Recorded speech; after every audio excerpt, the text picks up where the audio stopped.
It's very, you can feel like it's definitely a desperation to up the scales, even in that music, right? Because like the first Thor movie is just Thor dicking around a town in New Mexico for 2 hours, right? And having a romantic comedy plot line with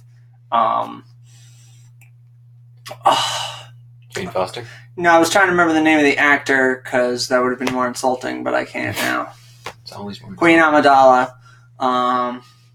while Kat Jennings makes jokes in the background. It's all the rest. It's the recipe for a good. It's the recipe for a good romantic comedy. Essentially, is what it is. And then there's and then on the side of that, as I had 30 songs on it. Yeah, and then as a subplot to the romantic comedy, there's this epic. There's this. Well, it's not super epic because there's like a Shakespearean medieval fantasy tragedy with multiple races, and this one guy's going to commit genocide because he's a self-loathing ice giant. Yeah. Why did he want to kill the frost giants? To like make his father proud, to like prove that he could do it. Because he hated them because they were him. But he knew that Odin didn't want him to do that. Look, he was angry and confused, alright? I'm not apologizing for him. I'm saying like, oh yeah, that was a great idea, Loki. Go ahead and you murder those frost giants. I think it was a bad idea. I'm explaining Especially since it turns out in Ragnarok that they weren't the bad guys and the Asgardians were the British all along. Like the Asgardians were the British and the Ice Giant. Well, no, because I mean we don't. I guess the third movie kind of. Well, so okay, at the Asgardians are speak, colonial please. Spain. Do you remember? And the Ice Giants are the Aztecs. I don't know what the hell is your problem. You do this to me. This on the day of my son's coronation as king of Asgard. You think he would have put a lot more thought into it. He wouldn't be like, yeah, I'm making this dickhead the king. All of you need to deal with it, right? And then when the dickhead inevitably like lashes out, he's like, you're not supposed to be king. This was a terrible idea on my part. He's supposed to be really wise, but he did not foresee this happening. He gave up his eye to be smarter. Yeah, exactly. Well, I mean, I think in this version of events, he like lost his eye in a battle. I'm imagining. Supposedly, I mean, we never see it. Yeah, we didn't. That part is never explained. But he never had the crows, so I suppose this is true. There's a lot of things that are not taken from the original myths.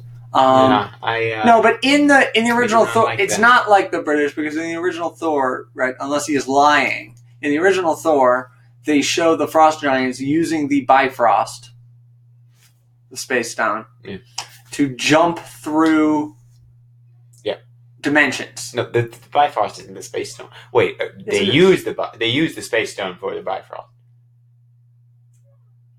Wait, no, do they? No, the space stone is the Tesseract. The Tesseract is kept in Odin's like trophy room, which is separate from the Bifrost. The Bifrost is like a giant machine that shoots between dimensions. But only I guess like the Bifrost is like a road that only goes 9 ways, but it goes 9 ways in an infinite direction. So it can go any amount of distance, but it can only go to 9 places. Yeah, that's confusing. The Space Stone should just be the Bifrost. It should be like, oh yeah, they can teleport around because they have the Space Stone. That should be it. That should be how the Asgardians can get around the universe. Yeah. The word frost is in the name of the Bifrost. I looked up the properties of the Soul Stone. Apparently you can use it to travel through dimensions. That's stupid. That has nothing to do with any other powers that are connected to the Soul Stone.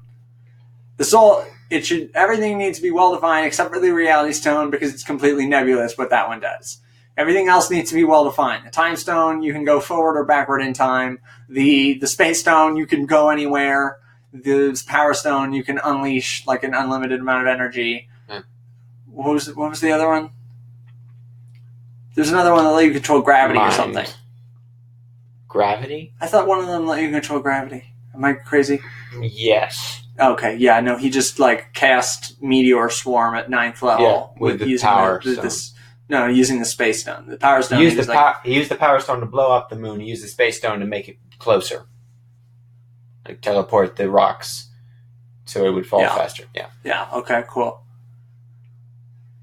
Yeah, they should all have well-defined So much powers. for The soul respect. stone should like let you either like mind control people or like bring people back to life or something, but it should have one thing that it does. Like the time stone has one thing that it does. You can't be like, oh yeah, the time stone can let you go backwards and forwards in time, and also it can let you shoot lasers out of your eyes. The third thing has nothing to do with the other things. Well, I'm sure thousands of people have thought of this before, but someone really should have just sat down and talked to Thanos about his problems. I mean, that's clearly what he wanted, right? He kept talking about them throughout the film. Yeah, and no one knew how to talk to him. Well, and look where it brought him. Kind of what happens. Right back to us. That's kind of what happens when you become the interstellar equivalent of like Genghis Khan. Right? You're so intimidating that people aren't able to like talk with you diplomatically. They just assume that you're a terrible person and they try and kill you automatically. It's like the equivalent of what? He kind of was. Yeah, I mean, Genghis Khan was not as bad because Genghis Khan didn't like murder hundreds of millions of people for arbitrary reasons. You murdered trillions. Well, yeah, no, I mean, eventually he murdered. I'm talking about before he got the infinite power. When he was just like when he was just an evil guy going around in a giant spaceship with an army full of evil people at his disposal. Yeah, it was weird how many followers he had. Yeah, well, it doesn't really make any sense. Like, why are they his followers? Do they also believe in the righteousness of what he's doing? It seems like most of them are just like sadistic people who enjoy killing.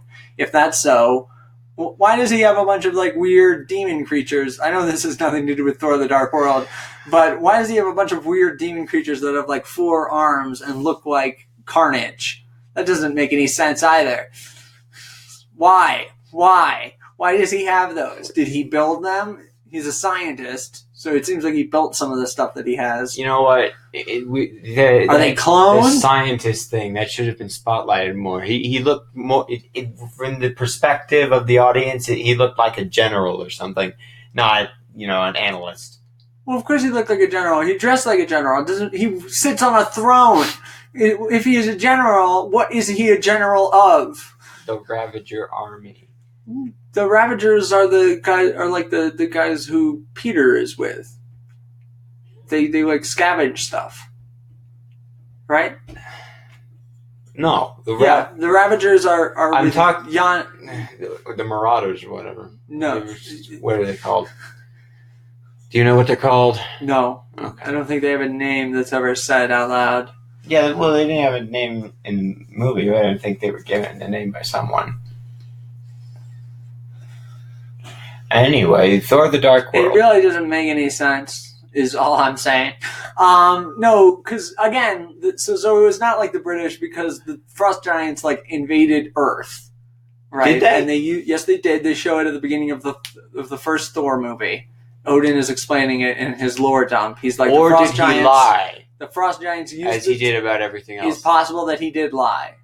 But I'm just saying that the narrative that we're giving in the first Thor movie, which may be incorrect, is that the Frost Giants used the Tesseract to bamf into Norway, and then they used the Heart of Winters to, like, freeze a bunch of people to death, basically. Like, to destroy all their ships, freeze their town, steal all their food, and presumably gold and precious metals. I don't know what they want from Earth. They have access to, like, interdimensional travel, and they're on Earth in the Middle Ages, but sure. So why was the Space Stone put inside a cube? The Tesseract? Yeah. Oh, like the gem is inside of the cube. Yeah, and then that was put inside a bigger cube. The relic. What relic? That's what it was called when they took it from the Frost Giants. It was just called in the big dark blue cube. As opposed to the handful-sized cube Tesseract. Oh, there's like so it was a blue glowing cube inside of like a metal cube? Or like a wooden cube? What was it inside of? I don't remember this at all. It was a... Are you sure you know what you're talking about? Yeah, it was kind of a metal cube. So it was like a device that you plug the Tesseract into. Yes. Well, that's the same thing that Johann Schmidt did. He put the Tesseract into a machine and used that to do his stuff. To put electricity in bottles so that he could make super guns. That's not what he did.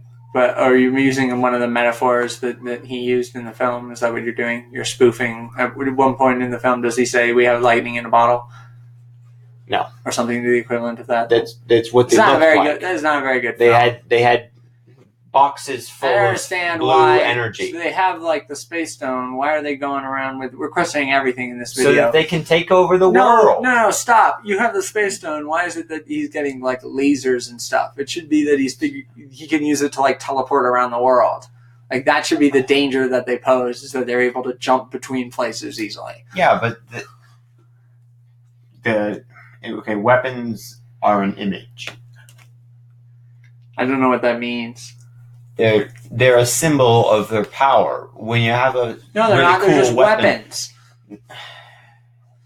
They're just weapons. I'm not asking why they decided to dress the way they did. I'm asking why is it that they couldn't come up with a thing that was more... It's dumb, is what I'm saying. It should be that, like, the Hydra figure out a way to teleport around the world, and that's what makes them so powerful. It shouldn't be that they suddenly have access to, like, futuristic technology. Why does S.H.I.E.L.D. because they need a helicarrier anyway? Because they can hide underwater from their enemies. That's a very, very valuable skill. I mean, that's the reason why America is so powerful, is because of our Navy. So they've got like Navy and Air Force in one package. Although it did crash at least once, so maybe not a great idea. But how fast could it possibly move? The point in an aircraft carrier is it carries ships to a convenient spot so that they can be launched there. Doesn't it carry mostly aircraft? It carries ships as well on board, but it also carries... Did I say ships? I meant aircraft. Yeah. Yeah, but like, even like a fast ship is moving at like 24 knots. Like that's the fastest that a ship can go, because water travel is not super... It's not conducive to... Yeah. But the helicarrier is... That's why we have supposedly much larger than an aircraft carrier. Yeah, I mean, I don't know where it is. If it's in the middle of the ocean, then it's not doing a ton. The reason why our battleships and stuff is good is because we have naval bases across the world. So we have our boats sitting there, so they don't need to like be at sea for 5 days before they get to the problem. They can be there in like a day because they're right near it. Yeah. So that's what the purpose of those serve as. I'm pretty sure that the helicarrier just exists so that they can be underwater and not be attacked. Because you can't be bombed if you're like in a... I mean, you could be attacked by submarines, but if you have a ship that big, I guess that's not as big of a problem. Torpedoes are overrated. Oh, yeah. Is this where we find out that you have a long-standing hatred of torpedoes?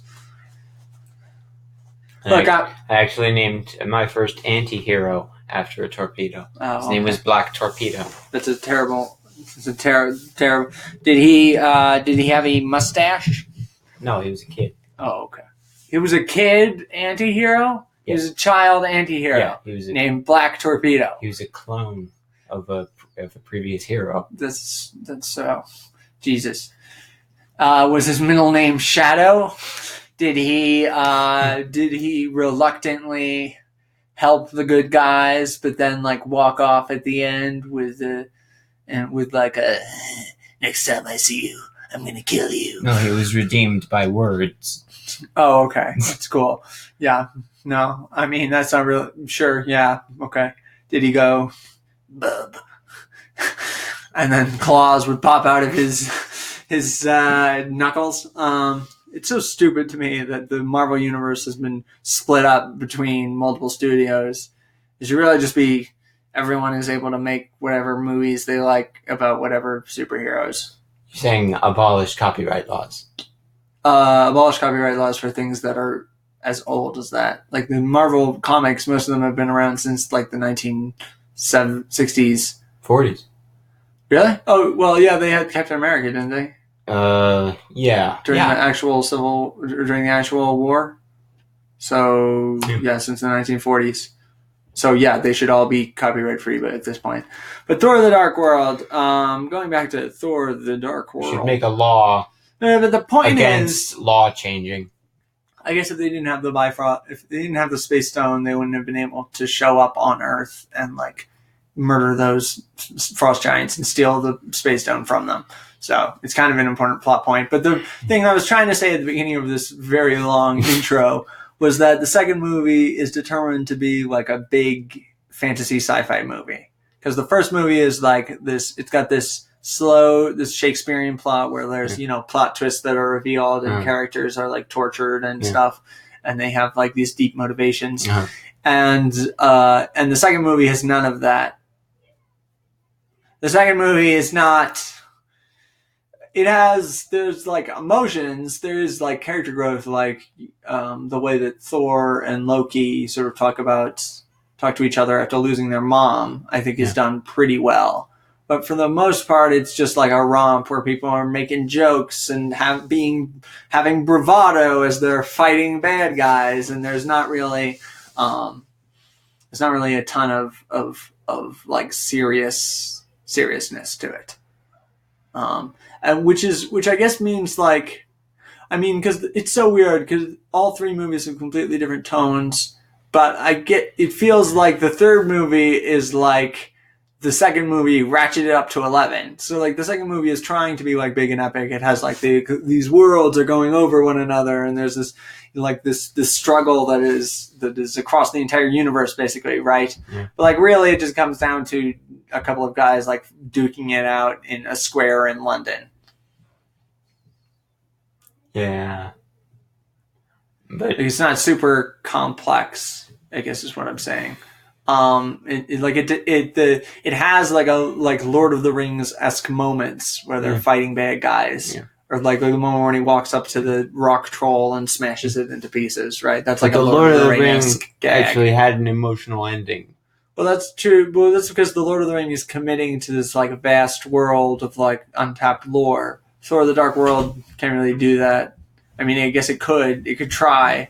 There's no continued narrative from the second Thor to this Thor because a bunch of stuff has happened between Avengers and this movie. Stuff that they allude to, and you see part of it, but really, there's no continued plot, right? Like things don't go in one direction, and then because they're going in that direction, you end up fighting Sauron at the end. And then but the third movie is just like epic fantasy sci-fi adventure. It has none of the like Shakespearean tragedy of the first movie. Yeah. And it's completely forgone the like the romantic subplot at that point. So it's like this movie but not boring. This movie is boring because you don't care about the villains, and it's confusing and I guess slow. Like the plot doesn't have like a thorough line. Yeah. It sort of goes in a little squiggly pattern and then like sort of loops back to where it started. What's that called again? It's don't you raise your eyebrows at me, young mister.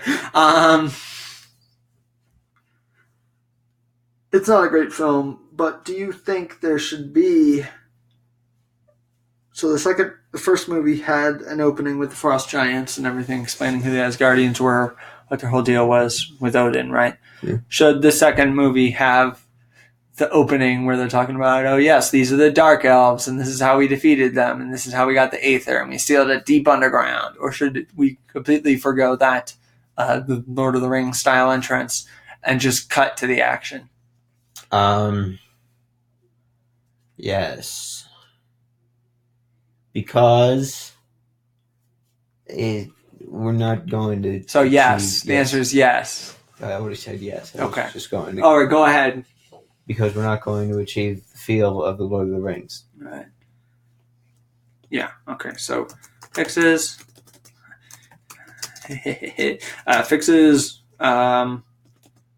Number 1 would be no opening no opening info dump.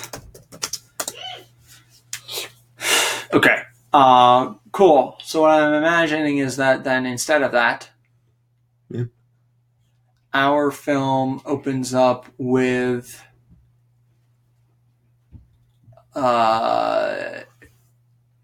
Jane, Darcy, and Eric in England, driving to Stone Henge. Mm-hmm. That's what I'm imagining. Yeah. Although if we're gonna have it that, Wait. well, should it, well, I guess it depends. So what are we thinking? How would it open up? Because it has to be that she's there when the Dark Elves like break in, right? It's because of them that the thing gets like released and it jumps into her, basically.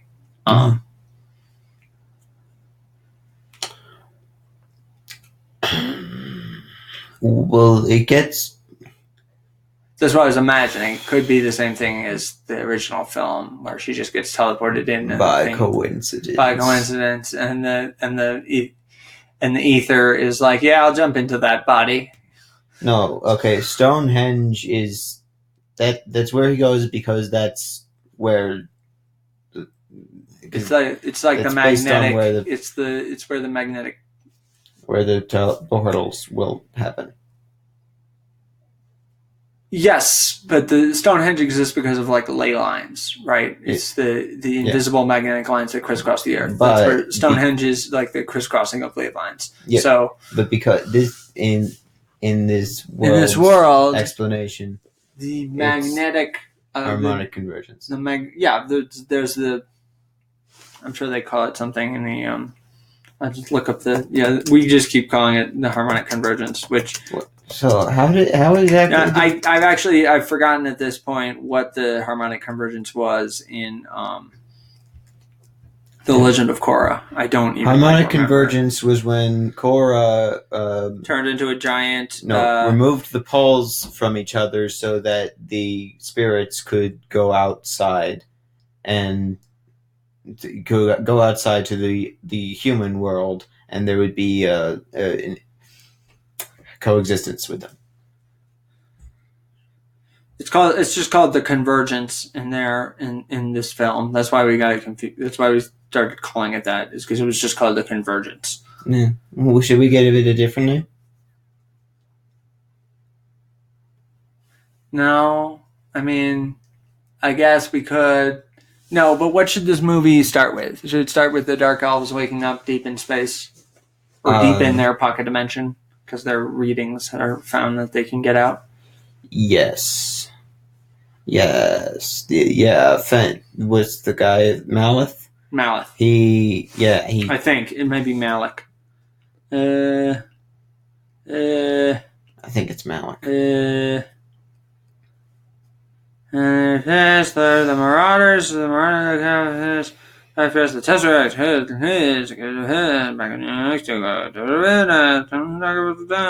Malkith. His name is Malkith. All right. I like Malith better, but. So Malkith wakes everyone up. Yeah, Malkith doesn't wake everyone up. We begin with like dark ship sitting in space, right? Like sitting in just complete darkness with just the light coming from the ship. This like bare red light, right? And then like. Like lights begin to flicker on inside of the ship. We cut to like a hall full of these cryogenic tubes, right? And on one particular one, you see the ice like recede across this almost magically across mouth, right? And his eyes like open, right? And we see that he has the creepy looking eyes. Yeah. And then the thing like opens up. Okay, nice and he gets out. Is it just dark eyes with a regular iris? Just black where there's white? Is that it? What do you mean? Is that what it is? Their eyes? It's just black where it's white? Where humans' eyes are white, it's black? No, that wasn't it. It was that they all had like white eyes. Like the irises were like yellow, basically, which made them look weird. Okay. That was essentially it. Should they have black eyes? We could have it that their eyes are completely black.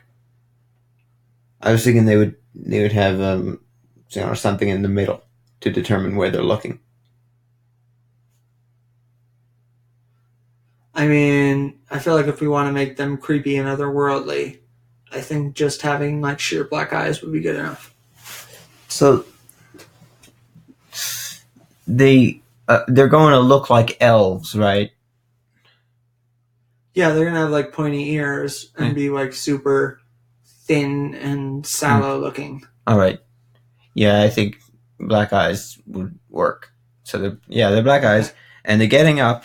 Well, right, Malekith gets up. Yeah. Right, and you can see as he like walks past the other cryo chambers as like lights turn on above each one, and people are beginning to wake up. He walks up to like the console, right, and these like holograms pop up, and it gives him like the year, right, and it can be like, you have been in stasis for 9999999, or like several million years. I'm imagining.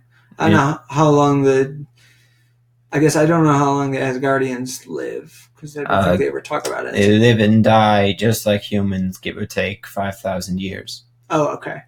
Well, then it shouldn't have been that long, I guess, since but if the Dark Elves were around and in control of the universe like 5,000 years ago, or less than 5,000 years ago, wouldn't human beings know about it?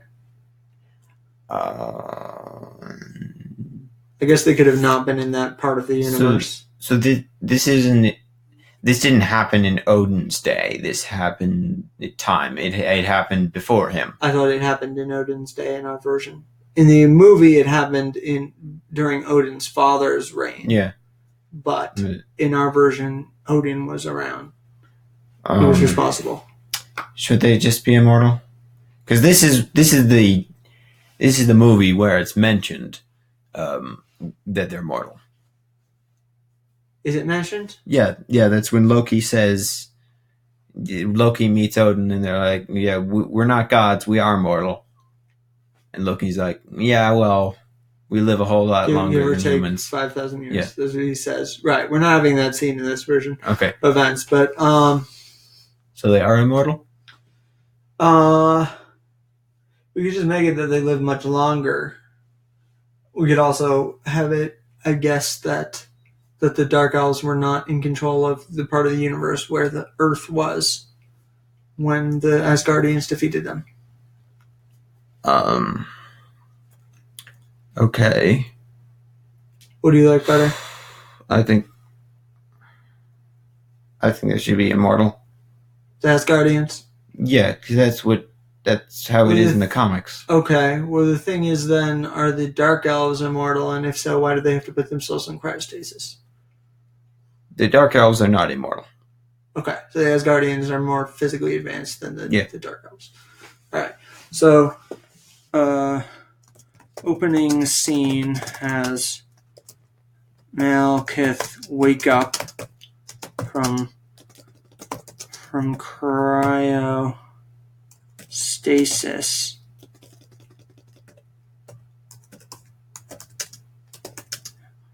Wake up and walk to his console. Should they have pale skin? I was imagining them having pale skin. Because if they thrive in cold and dark, then they wouldn't want pale skin, or would they? Well,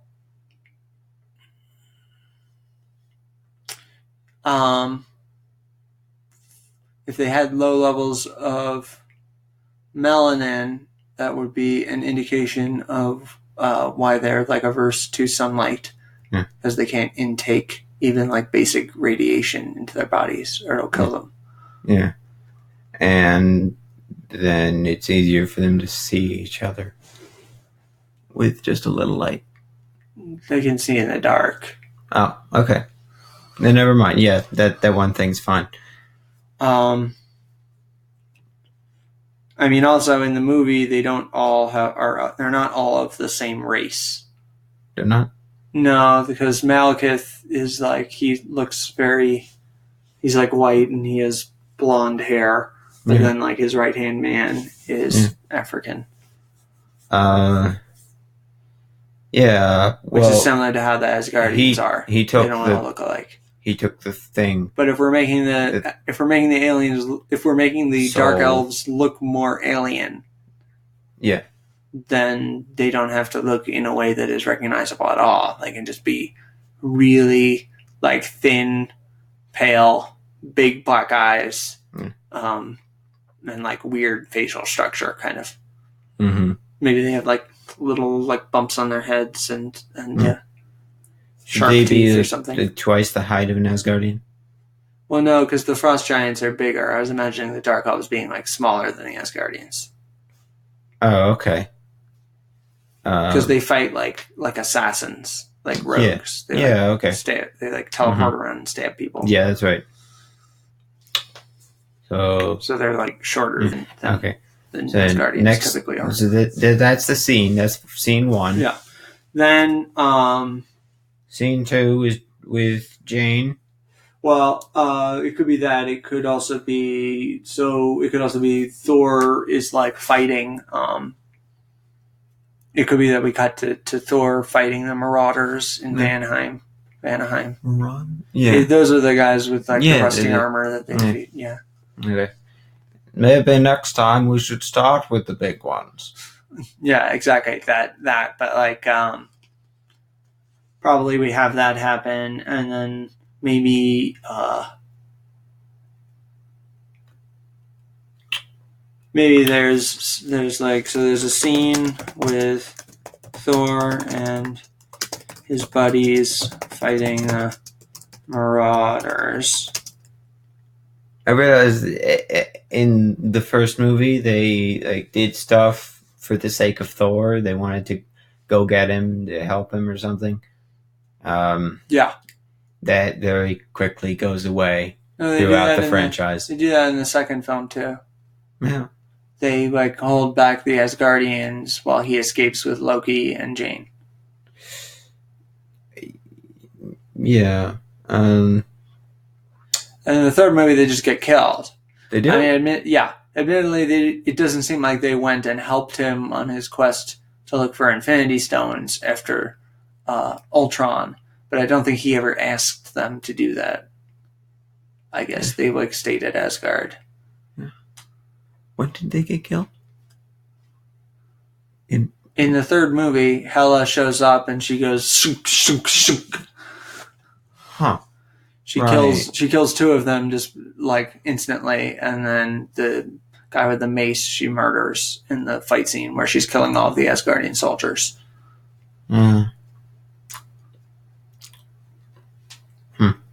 You really don't know who I am. Are you seriously denying me right now? Are you serious? I just told you.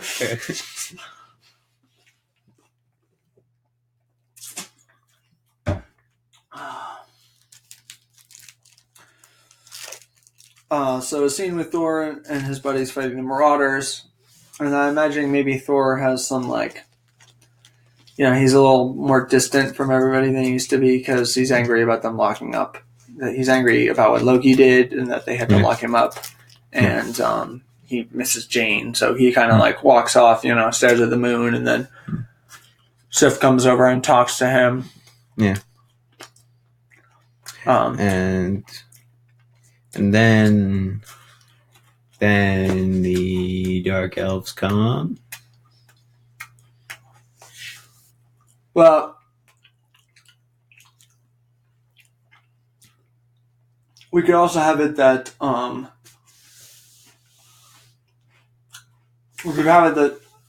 Jane goes to Stone Henge, right? Gets pulled into the portal. Then you see Thor, right? Yeah. At the end of Thor's scene, he's like, she's safer where she is, basically. Yeah. He doesn't want to bring Jane with him to like Asgard, and because they're under attack and they're like an empire and they have enemies everywhere.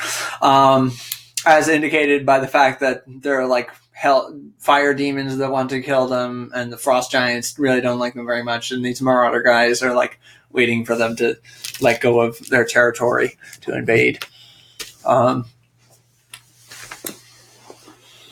Don't question that.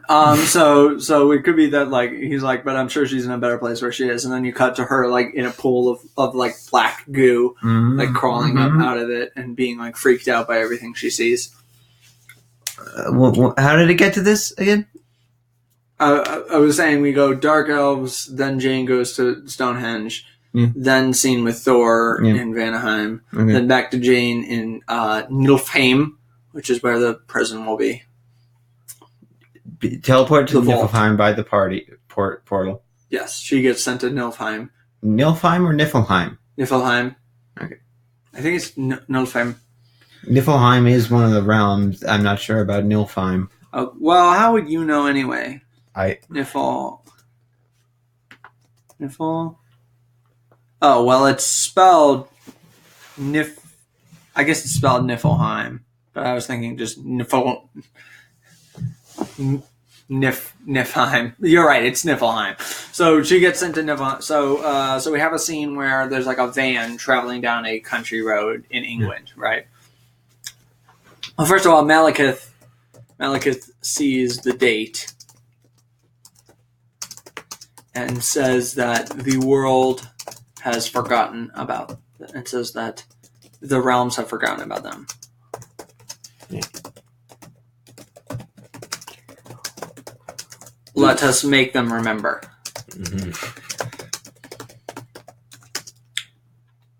So then second scene is van traveling down country road in England.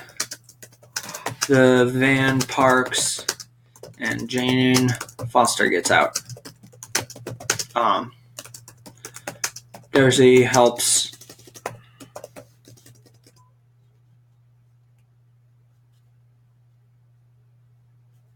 Darcy gets out while the or it can be that maybe like Darcy's asking the SHIELD agent that's with them a bunch of like annoying questions. Yeah. Like he gets out of the van and she's like behind him and she's like talking to him and he's like he's like rubbing his eyes and trying not to pay attention. Yeah. And then while they're doing that, Jane like goes around to the back of the van and opens it up, and Eric is like sitting in the back like asleep, and she wakes him up and tells him to come with her to go look at the stones. Yeah. And then like he doesn't want to look at whatever it is. He wants to stay in the van, and he like pats the van and he's like, I'm good here. Right. And then she says, Darcy, can you stay with Eric? I need to go look at whatever it is. And the agent is like, well, I should probably go with you. And she's like, what are you going, if I get like, if a interdimensional demon flies out through whatever the heck that is, what are you going to do with your pistol? And he like shoot at it. Yeah. And then Darcy can be like, well, if it works for Black Widow, it should work for him. Just making fun of the fact that Hawkeye and Black Widow just have like guns basically against aliens. Black Widow needs one bullet to kill a Chitauri. Takes a policeman about 500. Well, you got to know where to shoot them in the head, right? Yeah, you gotta aim. Yeah, you've got to be able to aim. And only your special weapon. people know how to That's aim. That's right. The New York's finest, incapable of making headshots. Only true professionals use I don't know if cool weapons like arrows. I'm not sure if we should be congratulating our police force on how deadly they are, but sure, why not? So maybe we should. Maybe that's exactly what we should be doing. Darcy gets out and is pestering. I think I made his name. It was like Agent Forrest or Agent Wallace, maybe. There was like a SHIELD agent. Marvel, Ricky, SHIELD. I believe his name is Agent selected. Freeman. Martin Freeman. Actually, in our version of it's actually just the same thing. No, I'm trying to look for the Marvel comics, not the version. Where's the Marvel database? All right, this is it. This is the That's the thing. Yeah, no, there's one guy. He was like a African American gentleman. He was in a couple of things. He was kind of obscure, but I thought he looked suitably badass for his role in this, for what I wanted his role to be in this film. Mm-hmm. I'm not seeing anything. But it could, I guess it could be Martin Freeman if we wanted to set that up, and then his character can come back in Civil War and Black Panther. Or Black Panther. He can be like the new Agent Coulson, sort of. Well, Agent Coulson was like the deputy director or something. Yeah, he's not like that important, but maybe he gets like consistently promoted as the film goes on. So like in Thor: The Dark World, he's been regulated to Jane Foster and her crew, which is like lowest level security, because they're doing work for S.H.I.E.L.D. so they can understand like, the dimensional boundaries, but they're not in like constant mortal danger, basically. And then like by Civil War, he's like the head of some division at this point because of his experiences in Thor: The Dark World. And then by like the Black Panther, he's like deputy director, and he's like ready to take over after Nick Fury. I guess, does Thor: The Dark World come out? It came out after Winter Soldier, if I remember correctly. There's no way of knowing. There is a way of knowing, but it's not important right now. So let's just say he's Agent Freeman at this point. Yeah. Agent Freeman. I mean, that isn't his in-world name. No, I can't find... I don't know why there's so many... It's so difficult to... Jesus Christ, to find any... Did you look at Black Panther cast? No, I'm not looking for the name of that character, Jacob. I'm trying to find out the name of a comic book character who is... But I can't... S.H.I.E.L.D. Agents... Let me look at that. Is there a list of it? Just go to, where can you find a list of the agents? Agents, come on, give it to me. Where's the, there's gotta be nothing better than this. I guess it could be Maria Hill. I'm not sure if she shows up in Agents of S.H.I.E.L.D., but I don't really care. We already said we were breaking canon by having Sif. She's gonna do different things. Maria Hill just do everything? Maria Hill could be with them. She's like Nick Fury's right hand person, though. So that wouldn't make a ton of sense. She's the name brand Black Widow. She's the name brand Black Widow. No, it wouldn't make a ton of sense if she was with them. I was imagining someone who's like fairly low. Agent Farrell. Okay.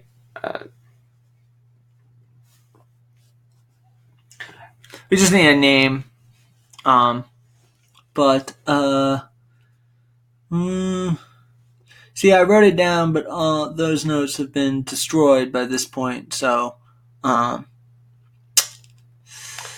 it's not really much you can do about that.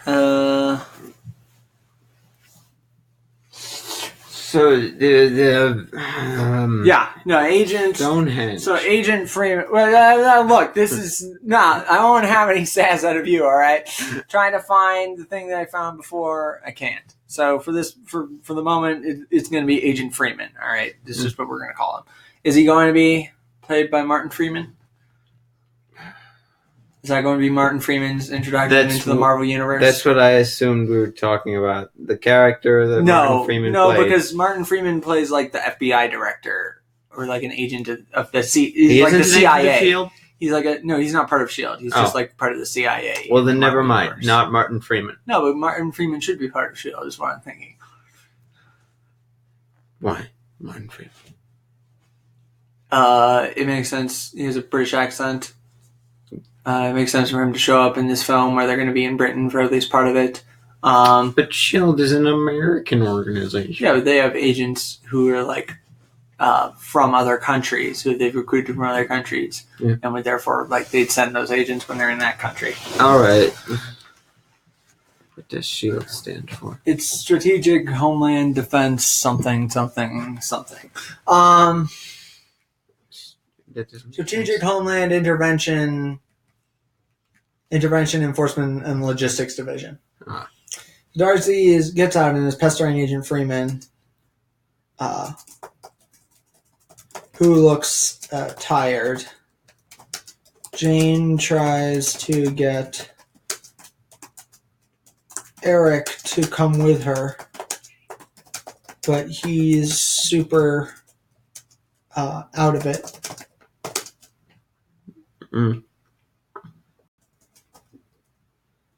But he's afraid of whatever it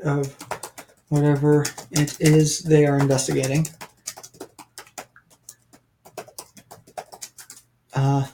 Jane asks Darcy to stay with Eric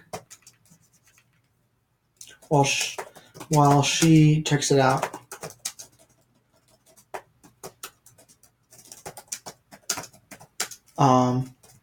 Freeman is happy to get away from the others and says he should go with Jane for protection. She mocks his ability to protect her from anything that might happen. She walks to the stone circle where there are policemen keeping the media and various bystanders at bay. I'm imagining there's like a hole, basically like a rift in space and time in the middle of the circle, just like flickering slightly. And that's what everybody is like gathered around and taking photos of. Yeah, the British government has to bring a leg in here. Jane tries to force her way through with credentials.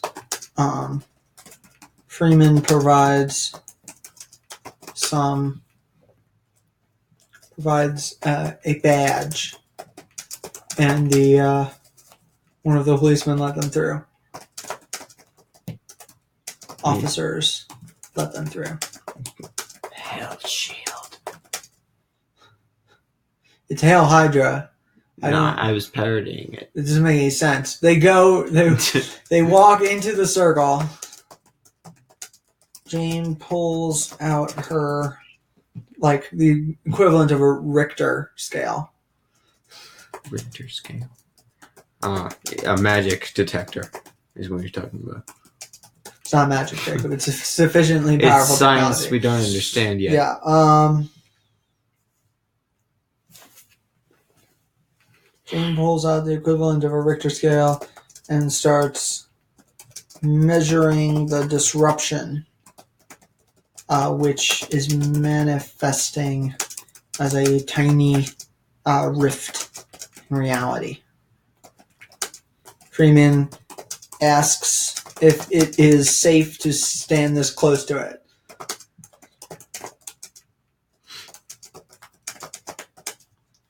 Jane says that there is no protocol for this kind of thing.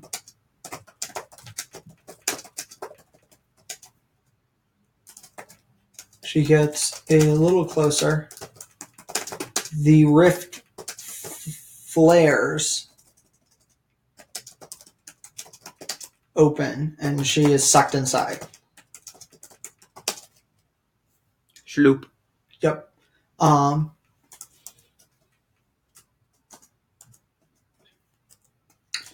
Darcy and Eric hear people screaming from the crowd, and Eric gets up and runs.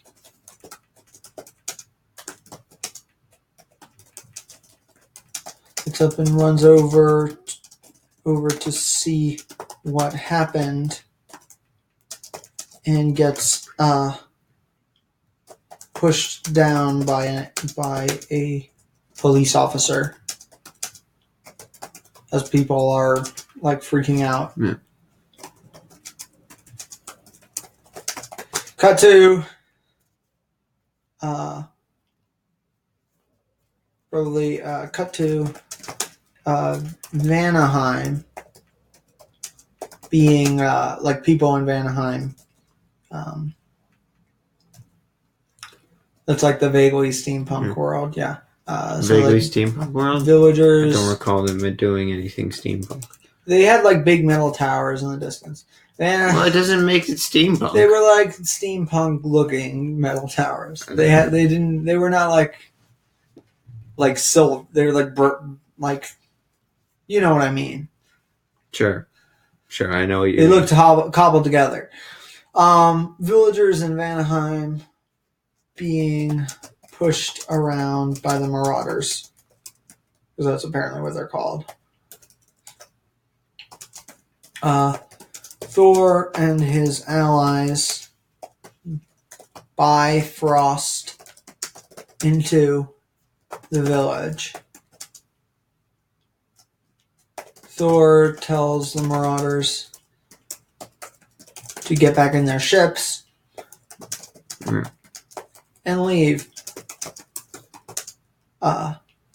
One of the Marauders taunts him and tells him that Vanaheim no longer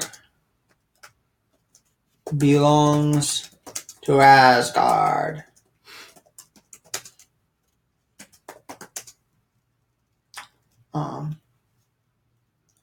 Thor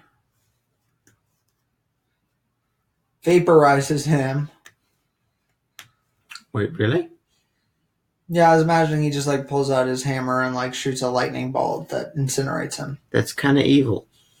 Yeah, but it like threatens all the other ones into leaving immediately without them getting into like a fight and people being harmed. Yeah. But like, he doesn't realize the moral consequences of that. But he's not really trying to be diplomatic with these guys because they're like They're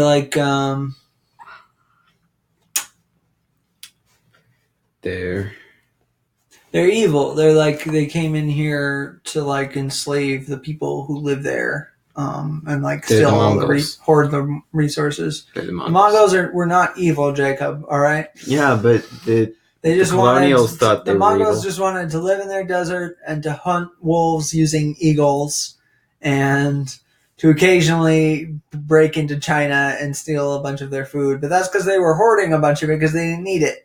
I'm not sure if falcons ever hunted wolves. You can watch videos on YouTube where the Mongolian falcons are used to hunt wolves. Okay. They like, or maybe they're hawks, but they send them up and they come down and like attack the wolf. Yeah. And like rip its eyes out and stuff, and the Yeah. wolf is defenseless, and then the guy can go up and kill it. Well, I know that falcons are trained.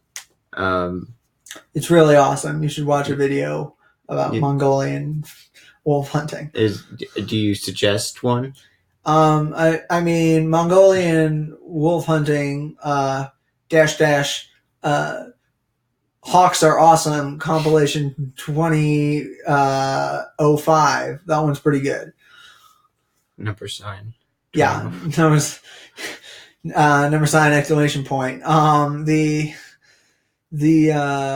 Really you should check out this isn't a good bit.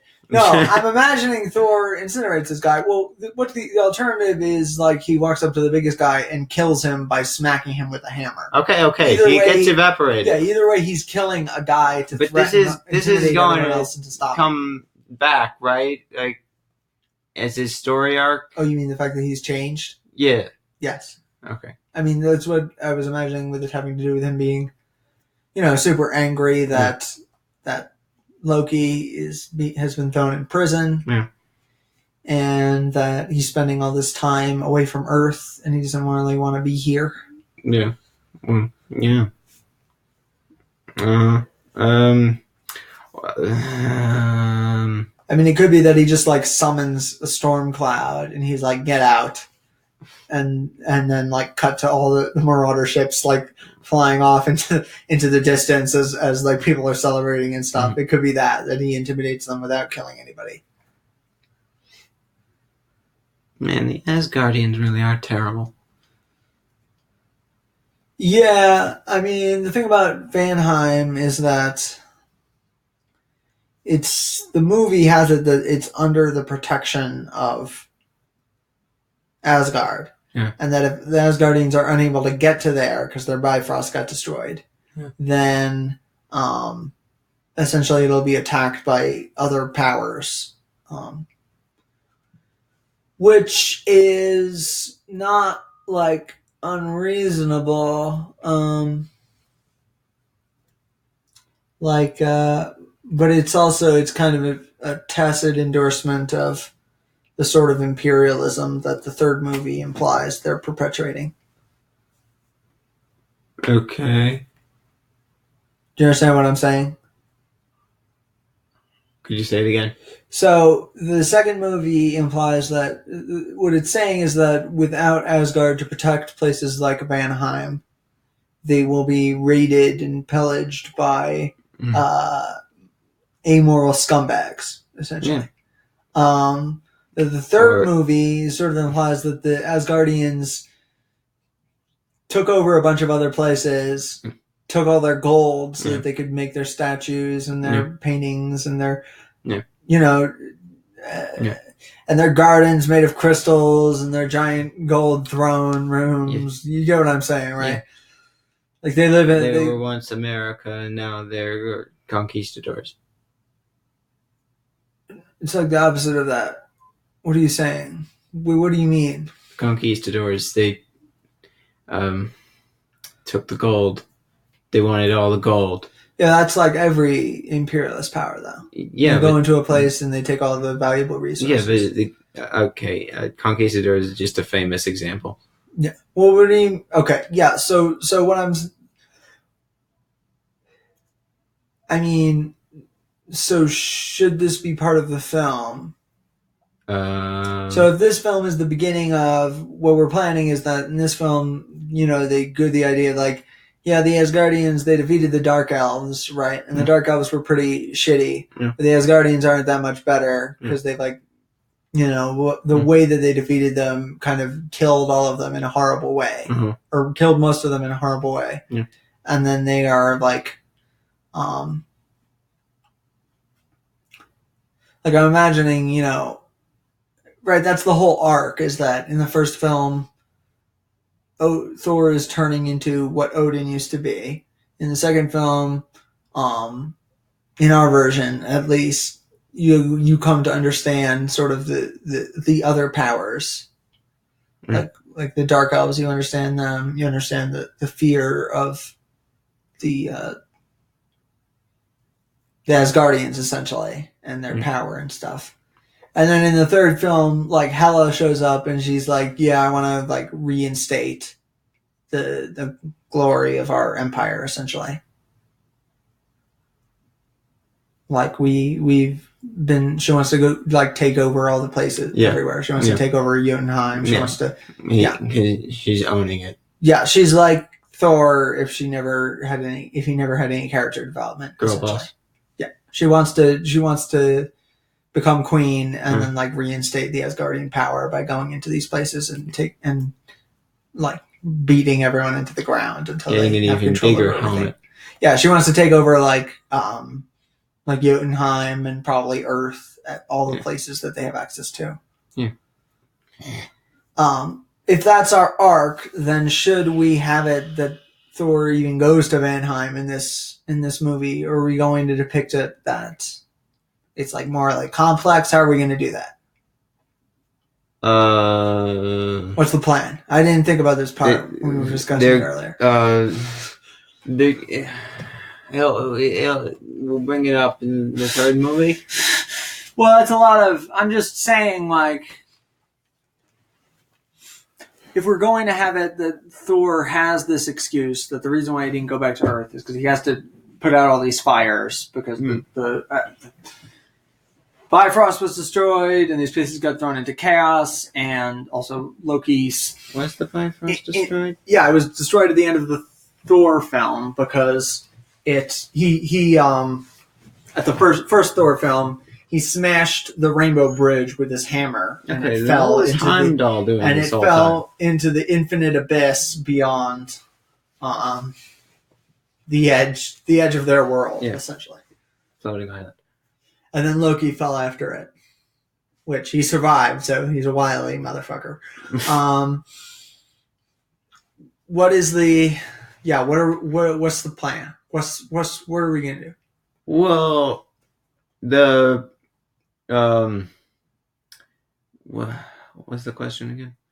What isn't the question? What are we going to do about this scene? The scene Is with it going to exist? Are we going to Uh-huh. have it that he defeats these guys? we'll do that. The scene could be exactly the same. It doesn't matter that much. Doesn't it? What's the problem with the scene? Well, I was gonna say maybe it's like some people are celebrating, but then like, he notices that some people are not exactly thrilled that some people are not thrilled that the Asgardians are back. Yeah. Great, the bureaucrats. Right. Well, the people in Vanheim are also human looking. Well, I'm not really sure if they're supposed to also be Asgardians who settled that area, and if so, that kind of makes it worse. the science in Marvel is human centric. Yeah. Which I'm not sure if that's a word, but it's certainly a thing that happens in fiction. I mean, the alternative is that we come up with he's doing something else, in like restoring the power of Asgard. He's doing something else to restore the realms to their order. Yeah. We could have it that he visits Jotunheim. He visits Jotunheim for diplomatic Maybe reasons. he's like helping them rebuild since Because their planet got almost destroyed. The Bifrost got destroyed. The And he's frozen there. lightning. Yeah, he's there to like apologize for Loki's actions. Yeah. And then Lawfrey, the king of the ice giants, does Lawfrey get killed? I think Lawfrey gets killed. I'm not sure. I think he gets killed in this because I think Loki stabs him after setting him up to murder Odin, so that he has an excuse to go kill the frost giants. Okay. Laufey, you know not what your actions would unleash. This is the leader of the frost giants, coronation with Thor, Loki's offer. Loki allowed Laufey into Asgard. Laufey made his way to the unconscious Odin, knocking out Queen Frigga along his way and preferred to kill his enemy. But Loki killed Laufey. So Laufey's dead, yeah. So instead of they go to Vanheim, instead we cut to Thor and the three. I mean, it's not really three because there's the three of them. There's the three guys, and then Sif, who's always with them. So Loki Thor and his pals are doing community service to like building people's service in. Did they actually have houses? I imagine they have ice palaces. They can be like restoring. They can be like distributing food and rebuilding bridges and stuff. So Thor and his pals are rebuilding, and they have brought a peace offering of food and various weapons. Thor, a mark of trust. Thor personally apologizes to the new ice giant queen for Loki's actions. Yeah.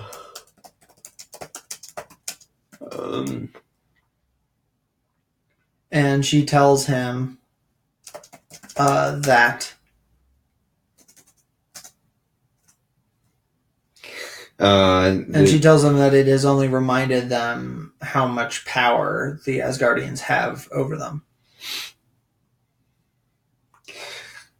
So they would prefer that they don't help at all. No, but I'm imagining in this conversation she's like frank with him. Yeah. That because like I don't think they're gonna refuse. Basically, they're scared of them now. Yeah. Because the Asgardians have a giant cannon, and anytime they feel like it, they can just aim it at a planet and slowly destroy that planet. The cannon is the Bifrost. But the Bifrost was destroyed. Yeah, but they rebuilt it by Thor 2. That's the point in destroying it. It got destroyed at the end of the Thor film because Thor had to destroy it because Loki was using it to kill. Okay, but to destroy the Jotun. He could have just taken the sword out or something. He couldn't have. I don't think at that point, because it was like there was too much energy, he couldn't get close enough to it. It was supposed to be a tragic moment where he has to destroy the Bifrost because in destroying it, it prevents him from getting back to Earth and being with Jane. Yeah. And then, like, by the Avengers, they found like one of the various like loopholes through the dimensional boundaries that you can take to get to Earth. Okay. Well. And then in this film, they've already rebuilt it. I mean, we could have it that they haven't rebuilt it, and they have to take the loopholes each time. But I like the idea that they already have it back, and that the Frost Giants are afraid of them. Okay. Yeah, I'm cool with that. You knew Frost Giant Queen for Loki's actions, and she tells him that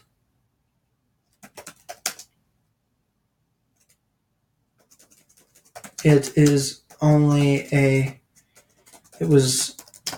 a reminder of how much power the Asgardians have accumulated. Essentially, the Asgardians have taken the Tesseract and the like Cabinet of Winters from them. Yeah. So their own like super powerful artifacts they no longer have, and the Asgardians instead have.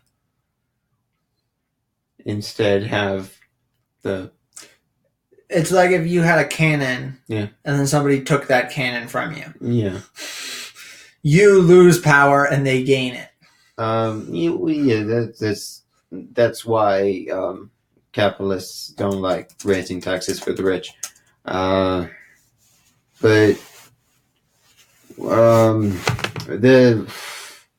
what is it? Thor what are we at now? Thor and his buddies return to. I mean, the reason why people don't like raising taxes for the rich is because they don't want to pay more money.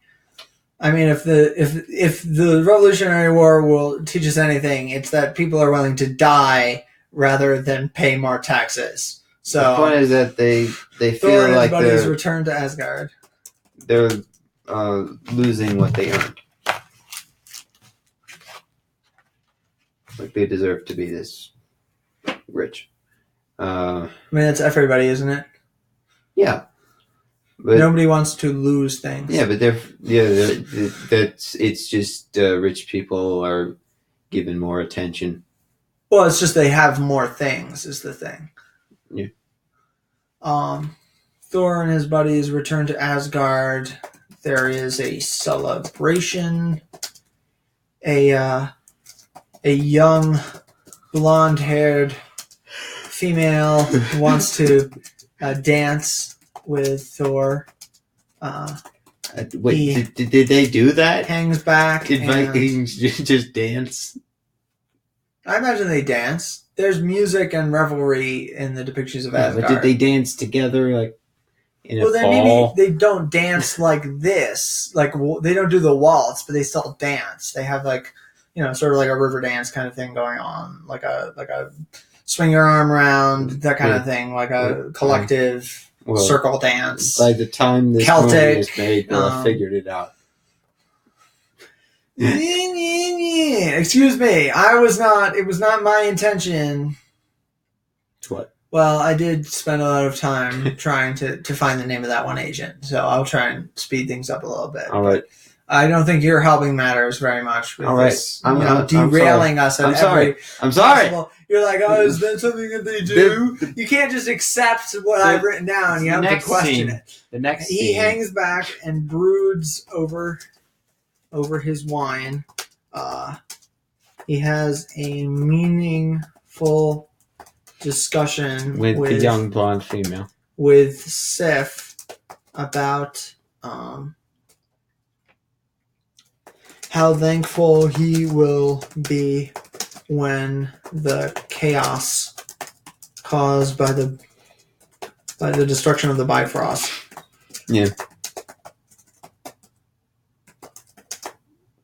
has been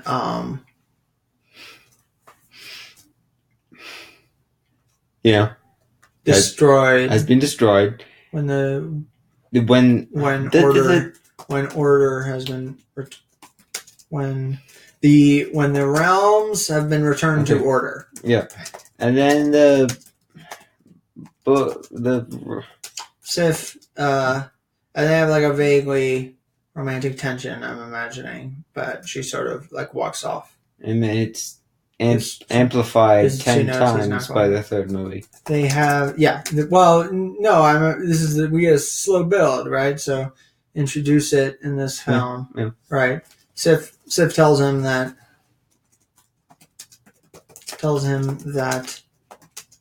he seems concerned by the Frost Queen's words and asks him if he thinks that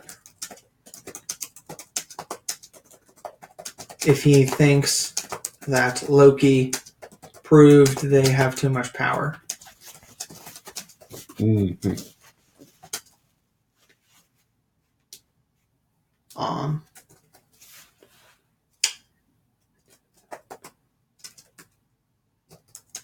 Thor tells her that he trusts the king.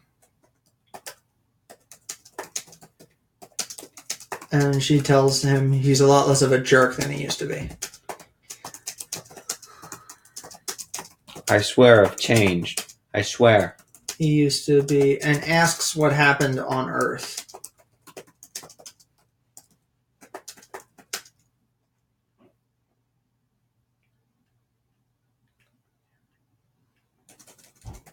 To change him so much, he walks off to be by himself. Because if there's anything Thor is, it's that he thinks a lot about stuff. Cut to Jane Well, he's intelligent. Okay, he's like smarter than most of the characters, actually. That's fair. He is older, though. He's also true. He's been alive for like at least several hundred years. But what's he been doing? Anyway, he moves murdering on. Monsters, having Loki transform into a snake in front of him.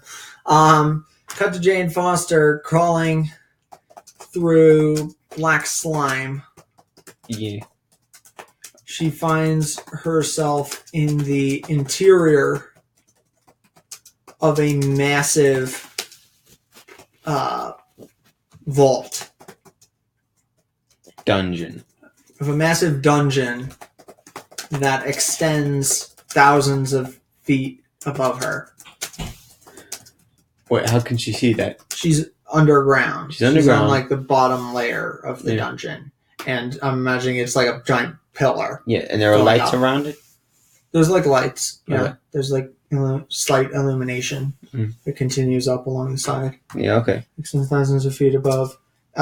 She hears a growling noise and sees Fenris beginning to wake up in the corner. Fenris chases her and she ends up hiding in the lowest chamber of the dungeon. Okay. Yeah. He ends up in the lowest chamber of the dungeon. And then he ends up in the lowest chamber of the dungeon. And he's freaking out. She's freaking out. She's freaking out.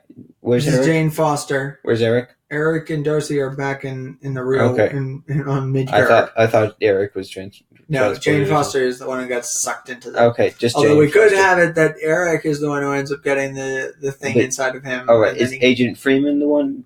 No, Agent Freeman did not get sucked into the portal. Okay. All right. Do you want to Just completely Jane Foster. change? No, wait a second. What? This idea possibly has potential. What? Do you want to completely change the plot that I had created initially? And instead of Jane is the one who gets the ether inside of her, is Eric? That's an interesting idea. But does Jane Foster still die? Presumably no. Well, I want her to die. We said that she didn't have to die. She could just end up traumatized by the end of it. All right. So Eric is transported, and he gets possessed by the ether. Okay, let me just... Jesus. Well, it could be that both of them get sucked into here, but then he's the one who gets possessed. All right. Yeah, that's what I was thinking. Yeah, okay. All right. So instead of Eric staying in the van, he gets up and follows her to the stone circle, basically. Yeah. So all four people go to the circle, right? Yeah. And then Jane gets up like close to the portal. Eric sees the portal beginning to like do like glow slightly, right? Mm. The rift beginning to move quickly. He runs up to try and like drag her away. The thing opens up and they both get swallowed in, right? And then like people start panicking and Darcy freaks out and Agent Freeman is just like watching with a horrified expression, basically. Or then like he gets out his phone and dials and he's like, I need your help. And he like calls somebody. What? Who calls the Agent Freeman? Yeah, Agent Freeman calls for backup, essentially. All right. This should be interesting. So cut to Jane Foster and Eric.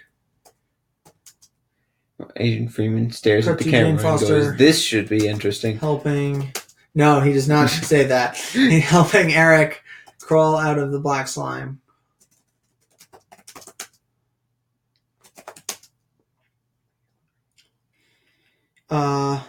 They're in the interior. They are in a massive dungeon. Growling noise. Sees Fenris. Fenris chases I them. thought it was Fenrir. No, it's Fenris. Okay. Chases them, and they end up hiding in the lowest chamber of the dungeon. Yeah. Cut to Malekith landing his ship on Niflheim and breaking into the Asgardian vault. Mm. And then I'm imagining as we see the dark elves are super good hackers and saboteurs. Yeah. And they disable most of the security systems. Yeah.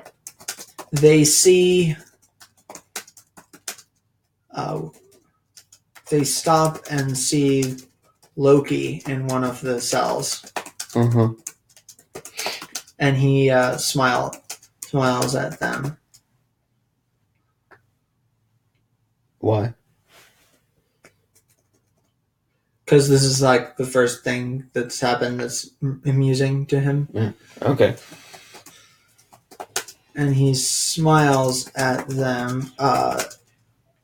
Across from his cell, we see a giant metal door with a crackling electric lock. The door shakes as something pounds it on the other side. It's the real Odin. That's right. It's been in disguise this whole time, pounded on the other side. Malekith keeps walking, and they head downstairs. where they incapacitate Fenris with a paralyzing grenade.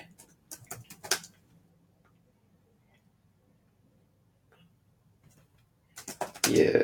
They go into the chamber where Eric and Jane are hiding, and Hijinks will ensue. Malekith, and hijinks ensue. And Malekith opens the giant stone slab that hides the ether. A portal, another rift opens up.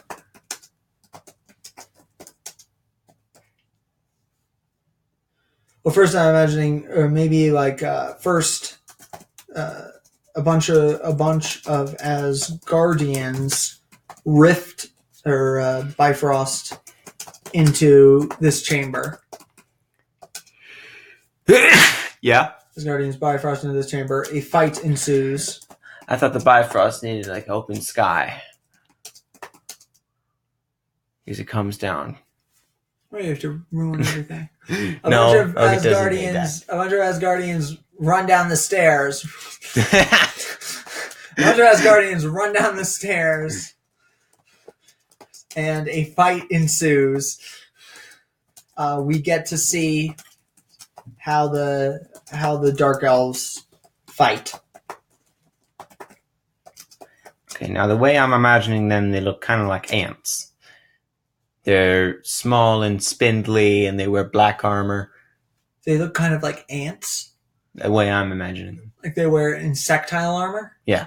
I like that idea. That'd be cool. Yeah. Okay. Now...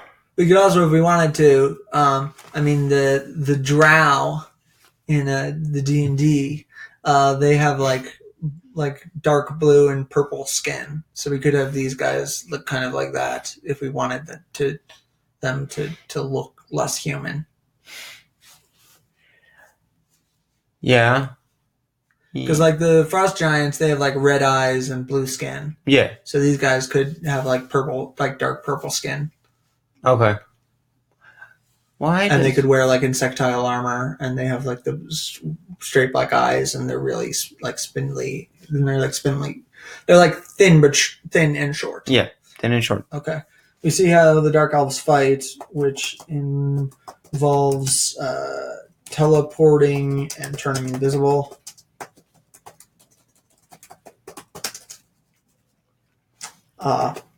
Fenris shows up and starts killing everyone. Everyone? Yeah, she does not discriminate because she's like an animal that was trained to attack anyone who comes down here. No one, and I say no one, as an excuse to go outside at night. A rift opens, and Jane tries to pull Eric to the rift. But the goo is sucking him in. Malekith calls for the aether, and it rises out of its container. Because it has a mind of its sucks own. into Eric's body. Why? Where's the aether right now? I'm imagining it's in the center of the chamber. It's rising up out of this stone, like sarcophagi, right?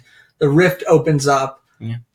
Jane yanks Eric, and they run past where the aether is. The aether looks like it's going to move towards Malekith for a second, and then it goes into Eric, and his eyes turn red for a second, and then he collapses on the ground. And she's like, shit, and Jane freaks out and grabs him, and Malekith sees Jane and glares at her, right, as she grabs Eric and pulls him towards the portal, and then maybe Malekith throws a tracking device onto Jane as they're going, because that seems like something that the Dark Elves would do. Yeah. Then maybe Malekith like orders a retreat, right? He says a word, and all of them like press something. They all turn invisible and like teleport up through the stairway and like run back up to escape to their ship. Yeah. Okay. Basically, or maybe he throws down a bomb that like fills the air with like dark smoke, and they escape in that. And then this is going longer than I intended. I thought this would be a relatively short episode. Yeah, I did too, but we started talking about things, and then it always takes longer than you thought. But basically, like then, so the Dark Elves are tracking them, right? Yeah. Tracking them, and well, first thing first, probably Jane and Eric come out of the portal. Yeah. Where are they now? Where are they now? They come out of the portal back into Stone Henge, and they decide to get Eric to a hospital. Yeah. I mean, that isn't going to help. Because this is... No, he's like foaming at the mouth, and his eyes are covered in red stuff. So like they don't know what to do with him, but this is the best thing they can think of. So they decide to get him to a hospital. Then I'm imagining Thor and his buddies go to Svartheim. And see I imagine the guys, they captured one Dark Elf, right? Yeah. The slow, fat one. Yeah. No, and Thor, they're all slim, interrogates the wounded Dark Elf who didn't get away.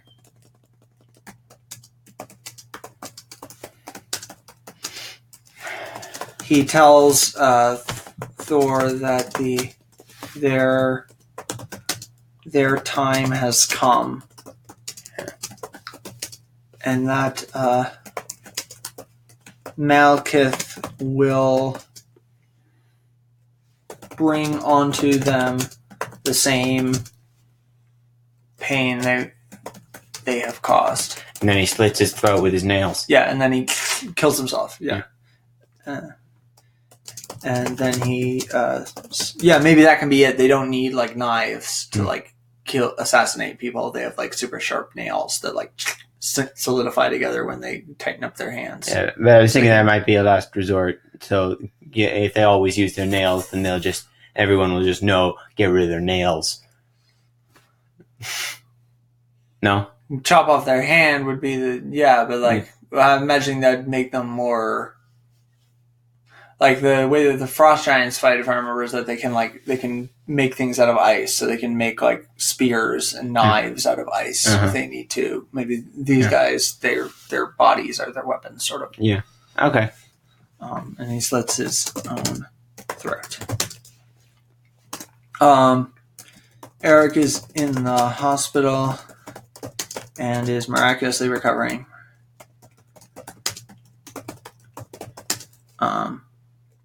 Jane is trying to explain to Agent Freeman about the convergence. And Darcy dumbs it down in a Star Trek style metaphor. And then I'm imagining the person who Agent Freeman has called in for backup is Hawkeye, because he appeared in the first Thor film. Yeah. And what does he do? I suppose this would be his strong suit, maybe. Well, no, not actually, because he's stealthy, right? Hawkeye? Hawkeye, yeah, he's an assassin. He's stealthy. He's Well, and also I was imagining maybe while they're doing this, Hawkeye goes into Eric's hospital room, and Eric asks if he's going to kill him.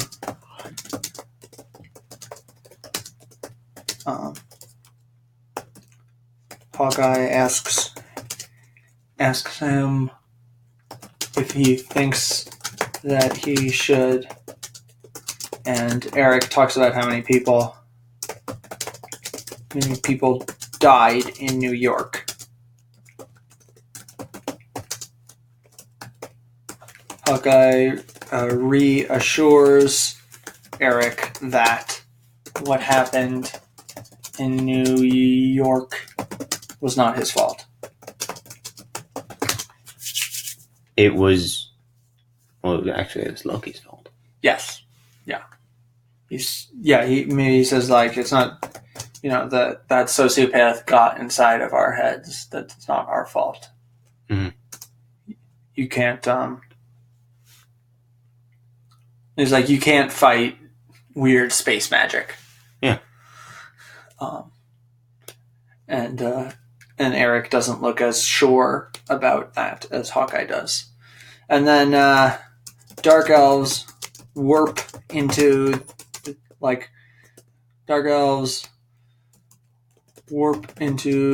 this dimension with their ship and break into the hospital. Yeah.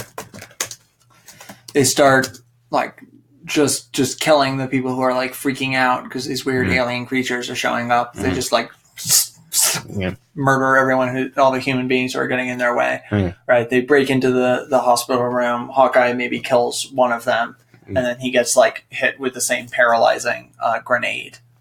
And not again. And Malekith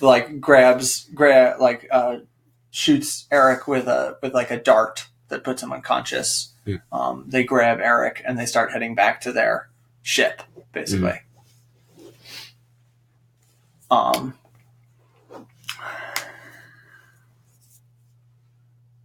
Although at that point, I'm not sure how. I'm not sure how. Because originally it was going to be the Dark Elves kidnap. They kidnap Jane, and then Loki leads Thor to the Dark Elves.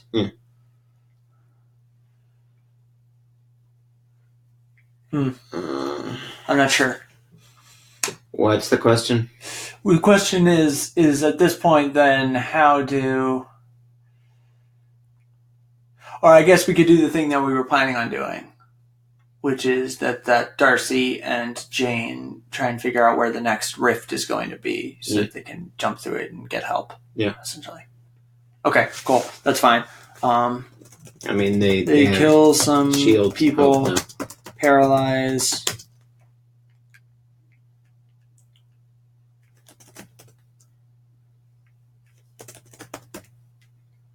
They kill some people, paralyze Hawkeye after he kills one of them. And actually, this would be a great time for Malekith to kill Hawkeye. I guess it'd be kind of disappointing if he just died in Thor: The Dark World. But simultaneously, I feel like if Hawkeye does manage to he sees one of them and he manages to hit snipe one of them, right? Yeah. Malekith is going to be you killed one of the 30 of us that are left. You have to die, right? Yeah. I feel like he would kill Hawkeye. Yeah, but that's reminiscent of Coulson's death. And everyone forgot about it until the Agents of S.H.I.E.L.D. commercial, and it was like, Coulson lives! And that's a surprise.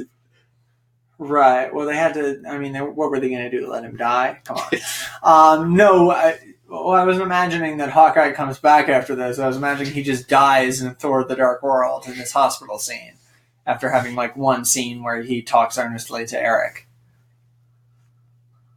I was imagining Hawkeye is introduced in Thor. Yeah. He participates in the Avengers. Yeah. He dies in Thor 2. Mm. His death then affects Black Widow in the his Age of Ultron. Son grows up to become the new Hawkeye. No, I was just imagining he dies and that's the end of his story. I mean, he doesn't have. I mean, I guess we could save it and have it that maybe he dies later. No, but this is good. This is he like shoots one of them, and Malekith is like, "You idiot! You like you know what? You have no idea what you've done." Mm. And then he cuts his head off. Did Hawkeye's family do anything important? No, they were just there to garner sympathy. Yeah, of course. Hawkeye, they kill some nurses and doctors. Hawkeye shoots one of them. Malekith freaks out, teleports behind Hawkeye. Maybe he paralyzes him. Speaks to him in the Dark Elf language, right? He gives him the you have no idea what you've done. But then brutalizes him with his claws, basically. Yeah. Just doesn't kill him all at once. He kills him slowly, basically. He stabs him and slashes him a bunch of times. This is Malekith or a random guy? This is Malekith. Okay. Malekith does this because he's considering himself the leader of their race now. Language and claws him up until he is dead. Eric freaks out and tries to escape. The Dark Elves shoot him with a trank dart and drag him off. Yeah. To their ship. Jane runs after to try to stop them, but they are already gone. Yeah. No. This is the climax or the pre-climax. This is the middle of the film. Yeah. Then what's going to happen is so earlier we have the scene where Thor interrogates the Dark Elf. Then Thor talks to Loki, who tells him he knows how to find the people who broke in here. Yeah. And barters for his own freedom. Then we have the scene with the hospital. Then Thor is arguing with Odin about whether or not to take Loki's deal. Yeah. Odin reveals some of the history of the Dark Elves. Ooh, as little as he knows. What do you mean as little as he knows? How much could he possibly know? Specifically what happened to them, specifically how their empire fell. Okay. He reveals that the Dark Elves once had the ether, which they used to snuff out all light so that they could walk everywhere. So that they could colonize the entire universe. The Asgardians broke their control of the ether. Yeah. The unshielding the stars and killing what they thought were all of them.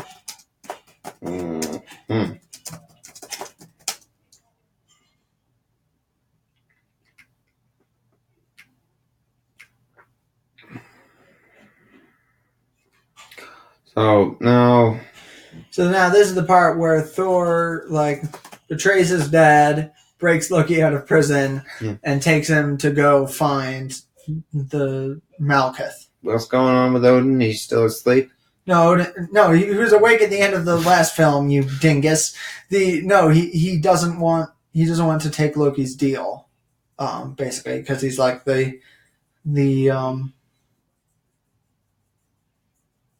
he doesn't want to take Loki's deal because he believes that Loki is too dangerous and that he's a liar, right? Yeah.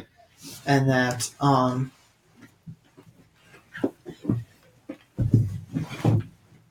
although I guess I'm trying to think. I'm imagining they don't. I guess they think that the Dark Elves have the ether by now. Probably because it's missing. Yeah. Yeah. And so they're panicking, and what are they doing? Maybe Odin wants to like hold up.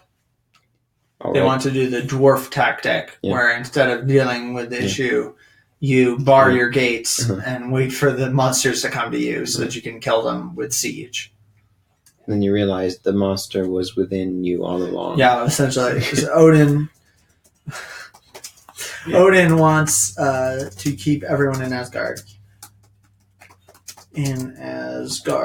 As if the Dark Elves already have the ether, it is too late to steal it back.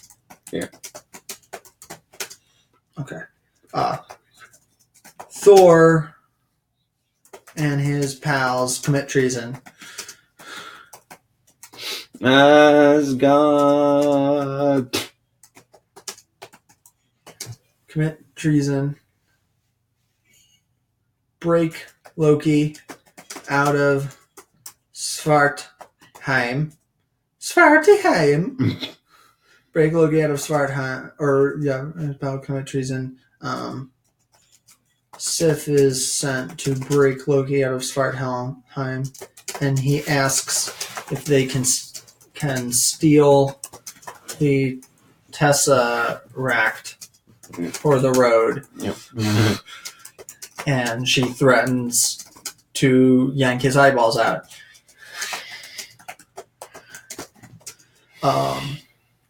Then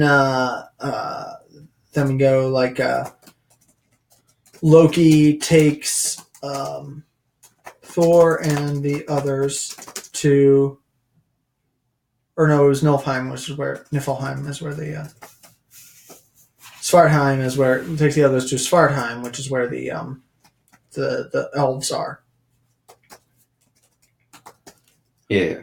Loki takes Thor and the others to Svartheim, where they form a plan of attack.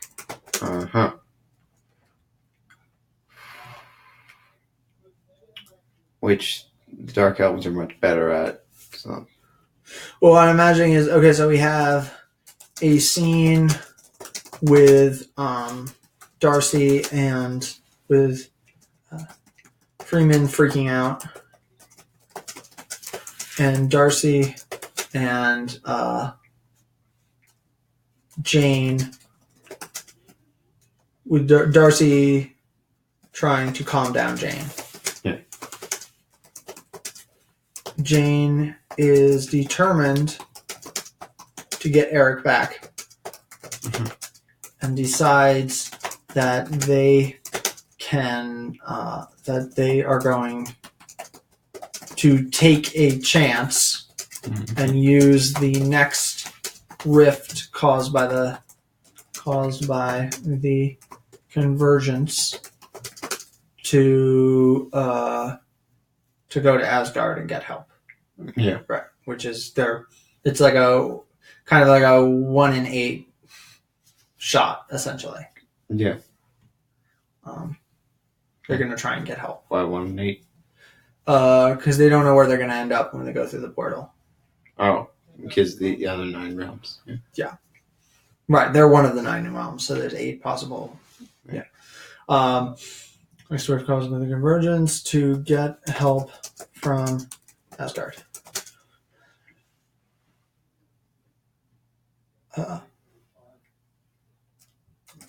Freeman refuses to let them do anything of the kind. and Jane knocks him out. Not again. Or maybe Darcy like knocks him out with a baseball bat. With a cricket bat. Yeah, because they're in England.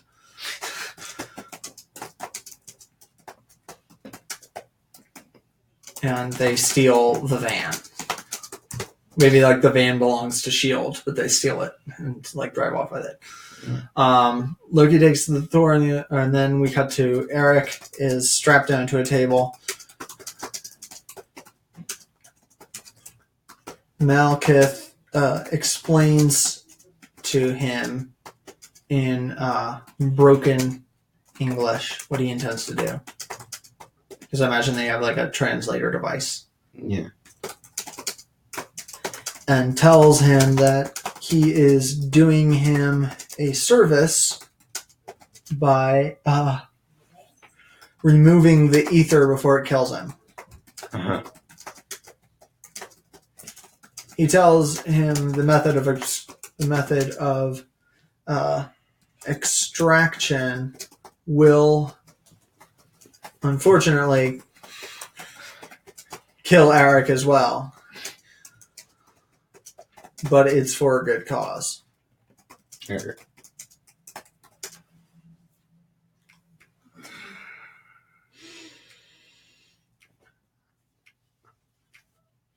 I imagine these guys are like totally unremorseful.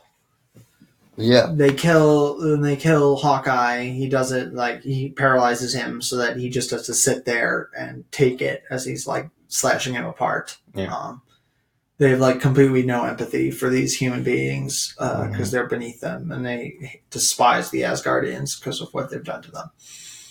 So, Loki and the Thors, where they form a plan of attack. The plan falls apart, but they find Eric and save him before the extraction process is complete. Eric is like, basically the extraction process is extremely painful, so he's been tortured, so he's like catatonic at this point. Yeah.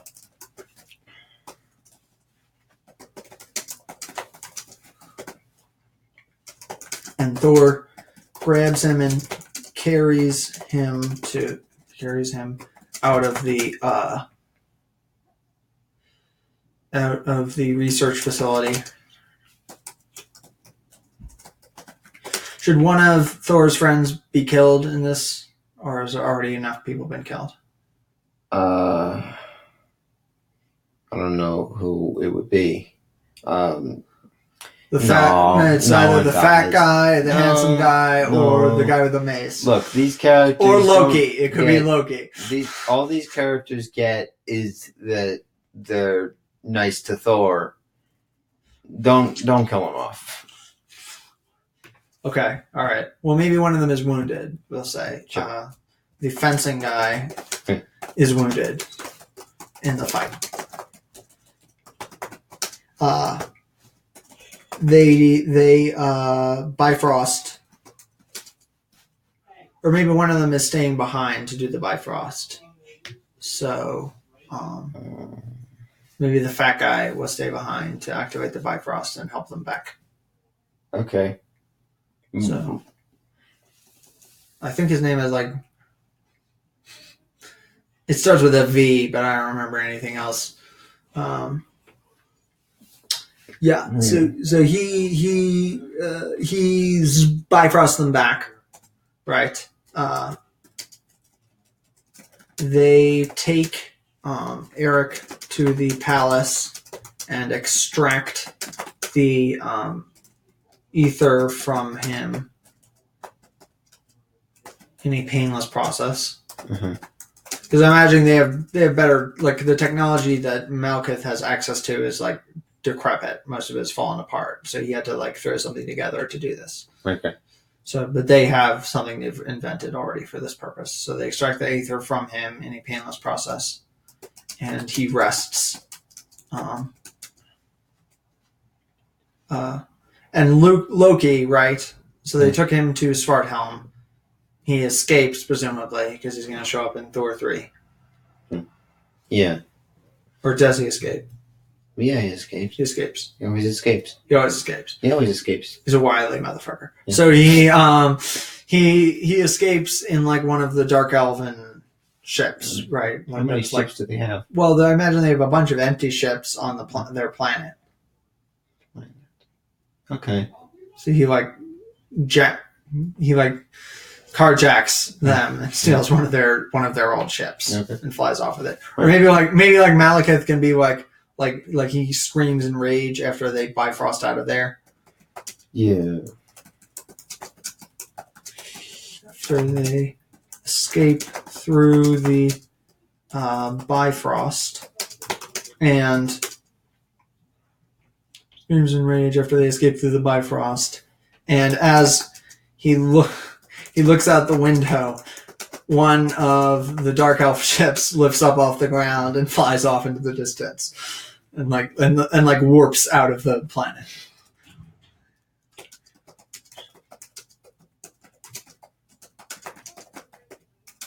And flies and warps off the planet.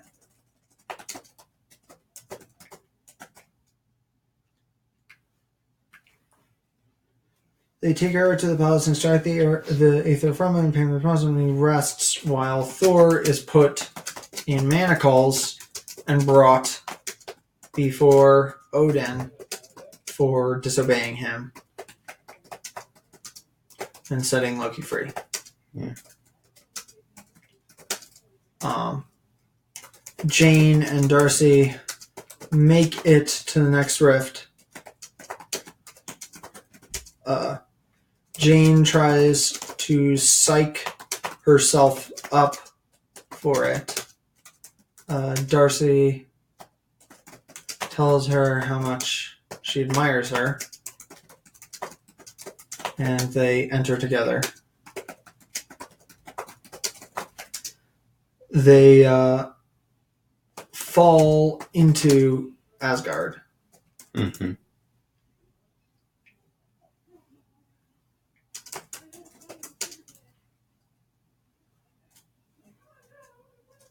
And Darcy is amazed. How's Eric? Well, Eric is resting at this moment. Right now, Mhm. they extracted the thing from him. Maybe Eric wakes up in his bedroom and talks to Thor's mom about getting older and the responsibility you have to your child. Mm-hmm. And she cries a little because one of her sons has escaped imprisonment, and the other one's about to be sent to the dungeons. Essentially, Is she immortal? Yeah. I mean, they're all immortal. I didn't mean to say that. I'm sorry. Is she immortal? I meant to say, is she an oracle? Oh, I think she's like their equivalent of a witch. She has like an understanding of, or I think something like that. She has like access to some technology that the others don't. All right. She's sort of like trickster magic, kind of like what Loki uses. Okay. No. She cries a little and then tells him to rest. Yeah. And then He stares at the machine that is holding the ether. Thor is brought before Odin, and Odin reads off his list of crimes. Oh, but if one of the three guys dies in the fight, then that makes it worse. is it that much worse? Yeah, because then Thor broke Loki out of prison, forced his subordinates to come with him to a place that he was forbidden to go to. Yeah. Got one of them killed. Yeah. In the process. Okay, one of them dies. The fencing guy. The Asian guy. Fine, the fencing guy. These are the hard decisions that are going to tear us apart on this creative project. No, who do you think? I mean, if you think it should be the fencing, the guy with the mace, then it's your decision. the fencing guy's fine. I think the fencing guy is more like, he's like a like charismatic, smirky, right? And then he gets stabbed. The reason I picked him He gets shanked. I think he has the least character. Yeah, but then it's not really a sacrifice at all that somebody died. Okay, well, It's if not we really- really like, it want to doesn't matter sacrifice, if then I somebody suppose we should give up the big guy because he's the most likable. No, I want the big guy to survive. Then we should pick the fencing guy. To suffer He's from the the best grief, middle ground. the grief of losing his friend. Yeah. Yeah. Okay. Thor is brought before Odin, reads off a list. Okay, so then and the fencing guy is wounded in the fight and succumbs to the poison back on Asgard. All right. And then... Yeah, no, as Odin reads off the list of Thor's crimes, and I imagine it's like a dark mirror of the first film where he's being coronated. Yeah. Where as Odin is preparing to like banish him, right, or whatever, as he's doing that, you see the dark elves like breaking into Asgard, right? Like their ship is invisible. They land. They got out. They crawl up through the streets and up into the palace. They infiltrate the palace, right? And then like everything stops as Malekith like manifests above, falls down onto Odin and like stabs him through the neck, basically. Yeah. Okay. Right. Yeah. Yes. And then like the Asgardians, or maybe he's holding Odin hostage so that he can get the Aether. Yeah. Like he teleports right in behind Odin as Thor's like lying there in manacles, right, and puts the knife up against his throat. Yeah. And he's like, if you want your king to live, you will give us back what you've stolen. Yeah. Right. Well, it isn't really about what they've stolen. It's more about what they need to live. Yeah. Yeah, well, they don't need the ether to live, but Malekith wants it so that he can like basically bring everybody back who died. Yeah, which isn't how the reality stone exactly works. But he has hope. Yeah, he has hope that he can figure out how to use it. It's to them, it's like ungodly power, so they need it. So off the list of his crimes, dark mirror of coronation scene. Dark elves attack and kill most of the guards, or maybe Malekith kills Odin and holds Thor's mother hostage. Okay. And orders Sif to take them to the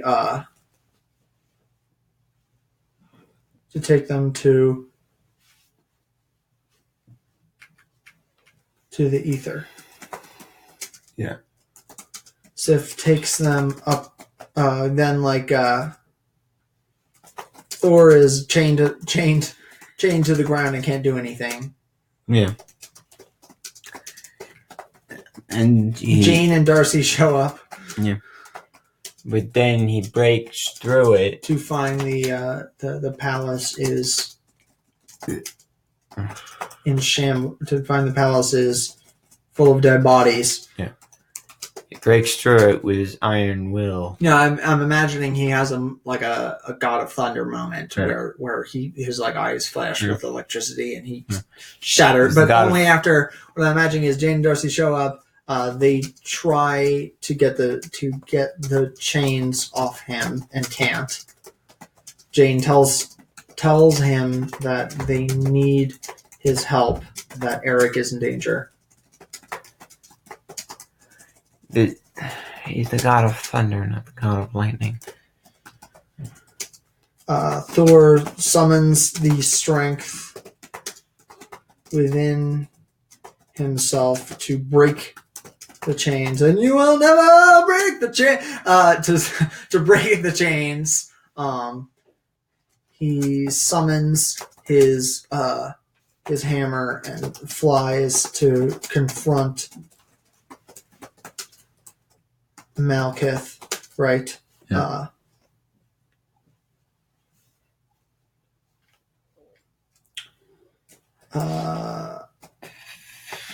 Malekith is about to open the machine and absorb the ether.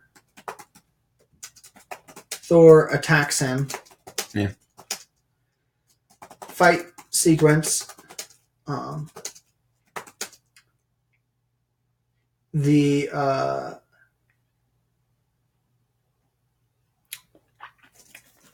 Imagining Eric he's figured out, he heard like screaming, right?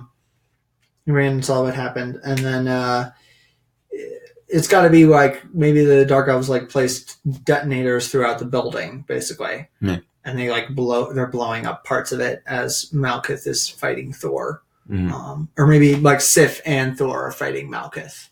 They're like fighting him together, basically, and then like, it's got to be that Eric sees Jane get grabbed by one of the elves, right? Like one of the elves the two of them grab Jane and Darcy, and he like breaks the machine and reabsorbs the ether back into himself so he can save them. Okay. And then like I'm imagining Thor kills Malkuth.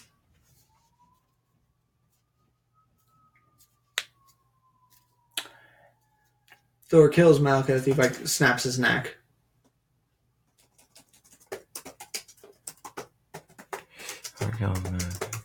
Yeah, and Then Eric. Eric starts to like rise up through the palace, basically with energy like swirling around him, right? Thor tries to get close to Eric, and Eric tells him that he is tired of feeling powerless. Mm-hmm. He says that the world is too old for them. Yeah. He waves his hand, and the dark elves, like, they crumple into like ash. Mm-hmm. The remaining ones crumple into ash. He saves Jane and Darcy, and Jane tells him to stop whatever it is he is doing. Mm-hmm.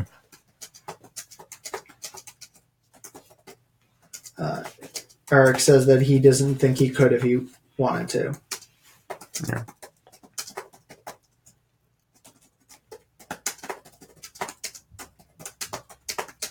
And I'm imagining at this point, because it's so like raw, powerful, it's like it's ripping away his skin basically, and in the process, the whole palace is like being torn apart as like bits of like rock are just being thrown, and they're just like circling him as he's doing this. Yeah. And then like I guess Jane tells him that he once told her that the best thing you can do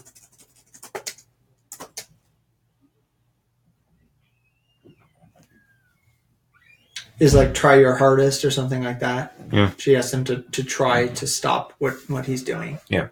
And then like he like lowers everything and like collapses onto the ground, and the thing is like killed him at that point, and the ether like snakes up out of his body because it's like it can't inhabit like a dead body at this point. And then they trap it. Yeah, and Thor like electrocutes it and seals it into the machine. Yeah. So now, and then Agent Freeman shows up where the rift was with a bandage on his head.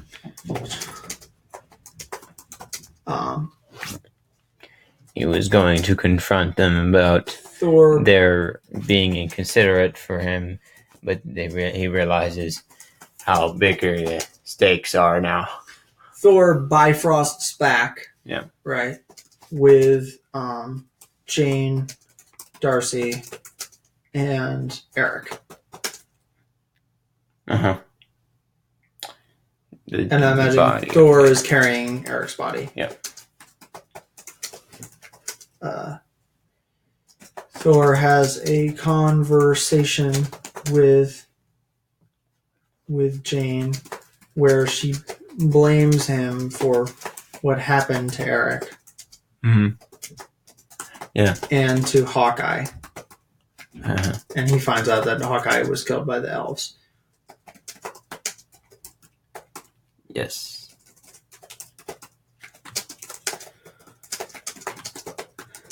He tells her that they have different concerns, that they come from different worlds, and he thought that they were similar. Yeah. But he knows better now and has to do the best thing for her. Yeah.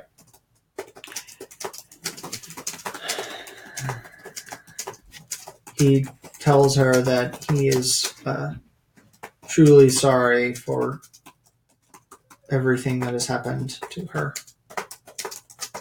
Yeah. And he asks that she find something else to do with her life. Uh-huh. And then he Bifrost back. Credits. Well, wait a second. We have to do the, The after credit scene? the after credit scene, which has to be like, I don't even give a shit anymore. I don't know. I guess like, Hela breaking out. Yeah. Is Yeah. to Yeah. Cut to And all the chaos. Cut to Niflheim, and the giant electric lock dimming and then dying. Yeah. The doors smash open, and Hela walks out, And Fenris comes over. killing a couple of Asgardian guards And then that were stationed there. And then Fenris comes over. Fenris walks over and then heals, and Hela scratches her between the ears. Yeah. Scratches him because Fenris is a he, Ah. at least in Norse mythology. All right. Between the ears, and tells Fenris that it is good to be queen. All right. We did it. Yep. We At made. long last, after excruciating discussion. We showed Joss Whedon who's boss. It's a really good thing that we discussed at least some of this stuff beforehand, because otherwise this would have been a real clusterfuck. Yeah. Joss Whedon did not direct this film, but sure. Yeah. I bet. I think it was directed by some no-name director. I bet he somehow got it up this movie's ass. Guardian. No, Joss Whedon got dumped on because they made Iron Man 3 before Avengers 2. So, they, screwed him over, kind of. Really, they never should have made an Iron Man 3 to begin with, and they would have been fine. They should have taken a lesson from the second one and realized... That's when he gets the surgery to get rid of his heart thing. He could have done that in another movie. Yeah, but he was busy. It would have been better if he had done that in another movie. He was busy. You're busy. All right. Well, that's our. Yeah, that's it. I mean, there's some stuff that we didn't explain in this, like for instance, Malkuth and all of his guys. They're in a pocket dimension because they were moving between dimensions when the Empire got destroyed. Yeah. So they were trapped until the convergence. That can get explained whenever. Yeah, I mean that's something that we didn't discuss in the episode for anybody who's paying attention. But there's a couple of things like that are our idea of how these things would work. And for instance, you'd have to rewrite maybe how how Fenris reacts. Like maybe Fenris doesn't attack the Asgardian guards earlier. It depends. But what I'm imagining is that in the third film, because Hela broke out of the prison, right, and she's like super strong. I'm imagining she shows up with this space stone and the Cabinet of Winters, and like she's decked out in like all the super powerful weaponry. Yeah. She's carrying like everything on her, basically. No, but then Buddha shows up and crushes her with a mountain and puts a golden seal on it so she can't leave. Well, right, the evil person can't win in the end, right? So you have to. It's literally like I never thought about that, but that's like Deus Ex Machina, isn't it? Where they're like, well, this for anyone who has ever heard the story of the Monkey Prince, Monkey King. the Monkey King, Sun Wukong. he's like a trickster god essentially who can like transform, and he spends this whole story just like running roughshod over all these all the gods of the heaven. I guess in what is, I think it's like it's supposed to mock that religion, the religion of like the Chinese version of Buddhism. No, it's supposed to mock those gods, the like imperial hierarchy. They believe there was like the emperor of heaven. Yeah, there was this whole bureaucratic system. It was supposed to mock that, and then because then in the end, Buddha's just like, "Oh yeah, well fuck you," and pins him to the ground. And is like, "You stay there until I say so." So I think the whole thing was a support of Buddhism, possibly during when Buddhism became super big in China, but. It's a really good story, even though it is a little bit frustrating. But it's a similar concept to Loki, where he just like fucks everybody over and then gets almost scot free, you know, except for the end where something terrible happens to him. But thank you for watching. I hope that you enjoyed this version of Thor: The Dark World. Let's be honest, Hawkeye needed to die. I think Hawkeye needed to die. I think we did pretty good putting things together. Pretty well putting things together. It's difficult, you know, to obviously this is something that these things need a little bit more time, but I like this version of the movie better. It's more dynamic. It's also darker, which I feel like it is appropriate. We spent a lot of time with the Dark Elves and not a lot of time with Thor or also, Foster interacting. Talking about, as most people like to, the philosophy of Thanos.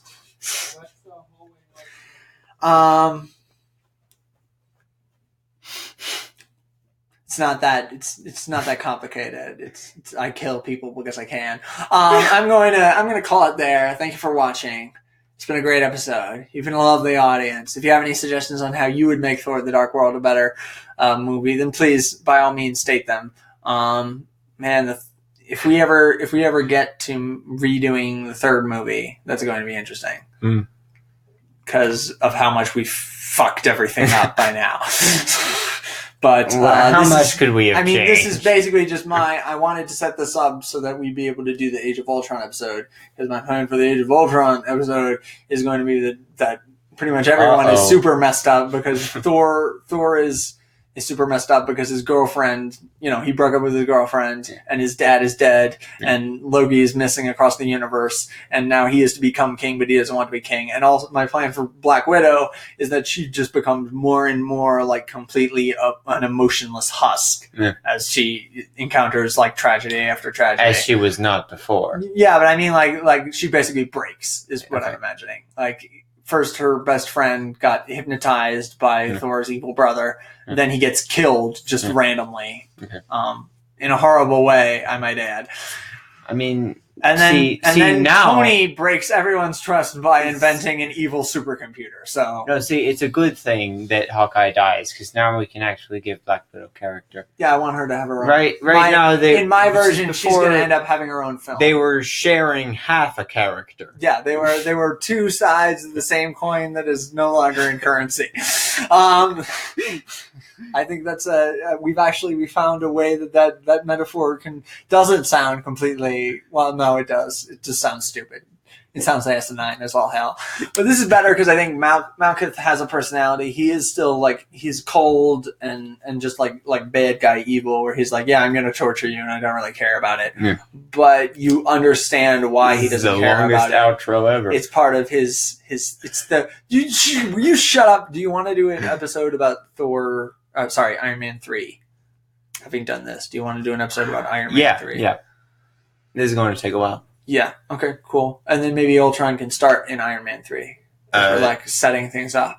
Yeah. Because we have scenes at the end of the movie. I don't know why the scenes at the end of the movie, they very rarely seem to like actually correlate to the villain rising. Sometimes they do, but a lot of the time Well, they're not always because of that. Sometimes they're just for fun.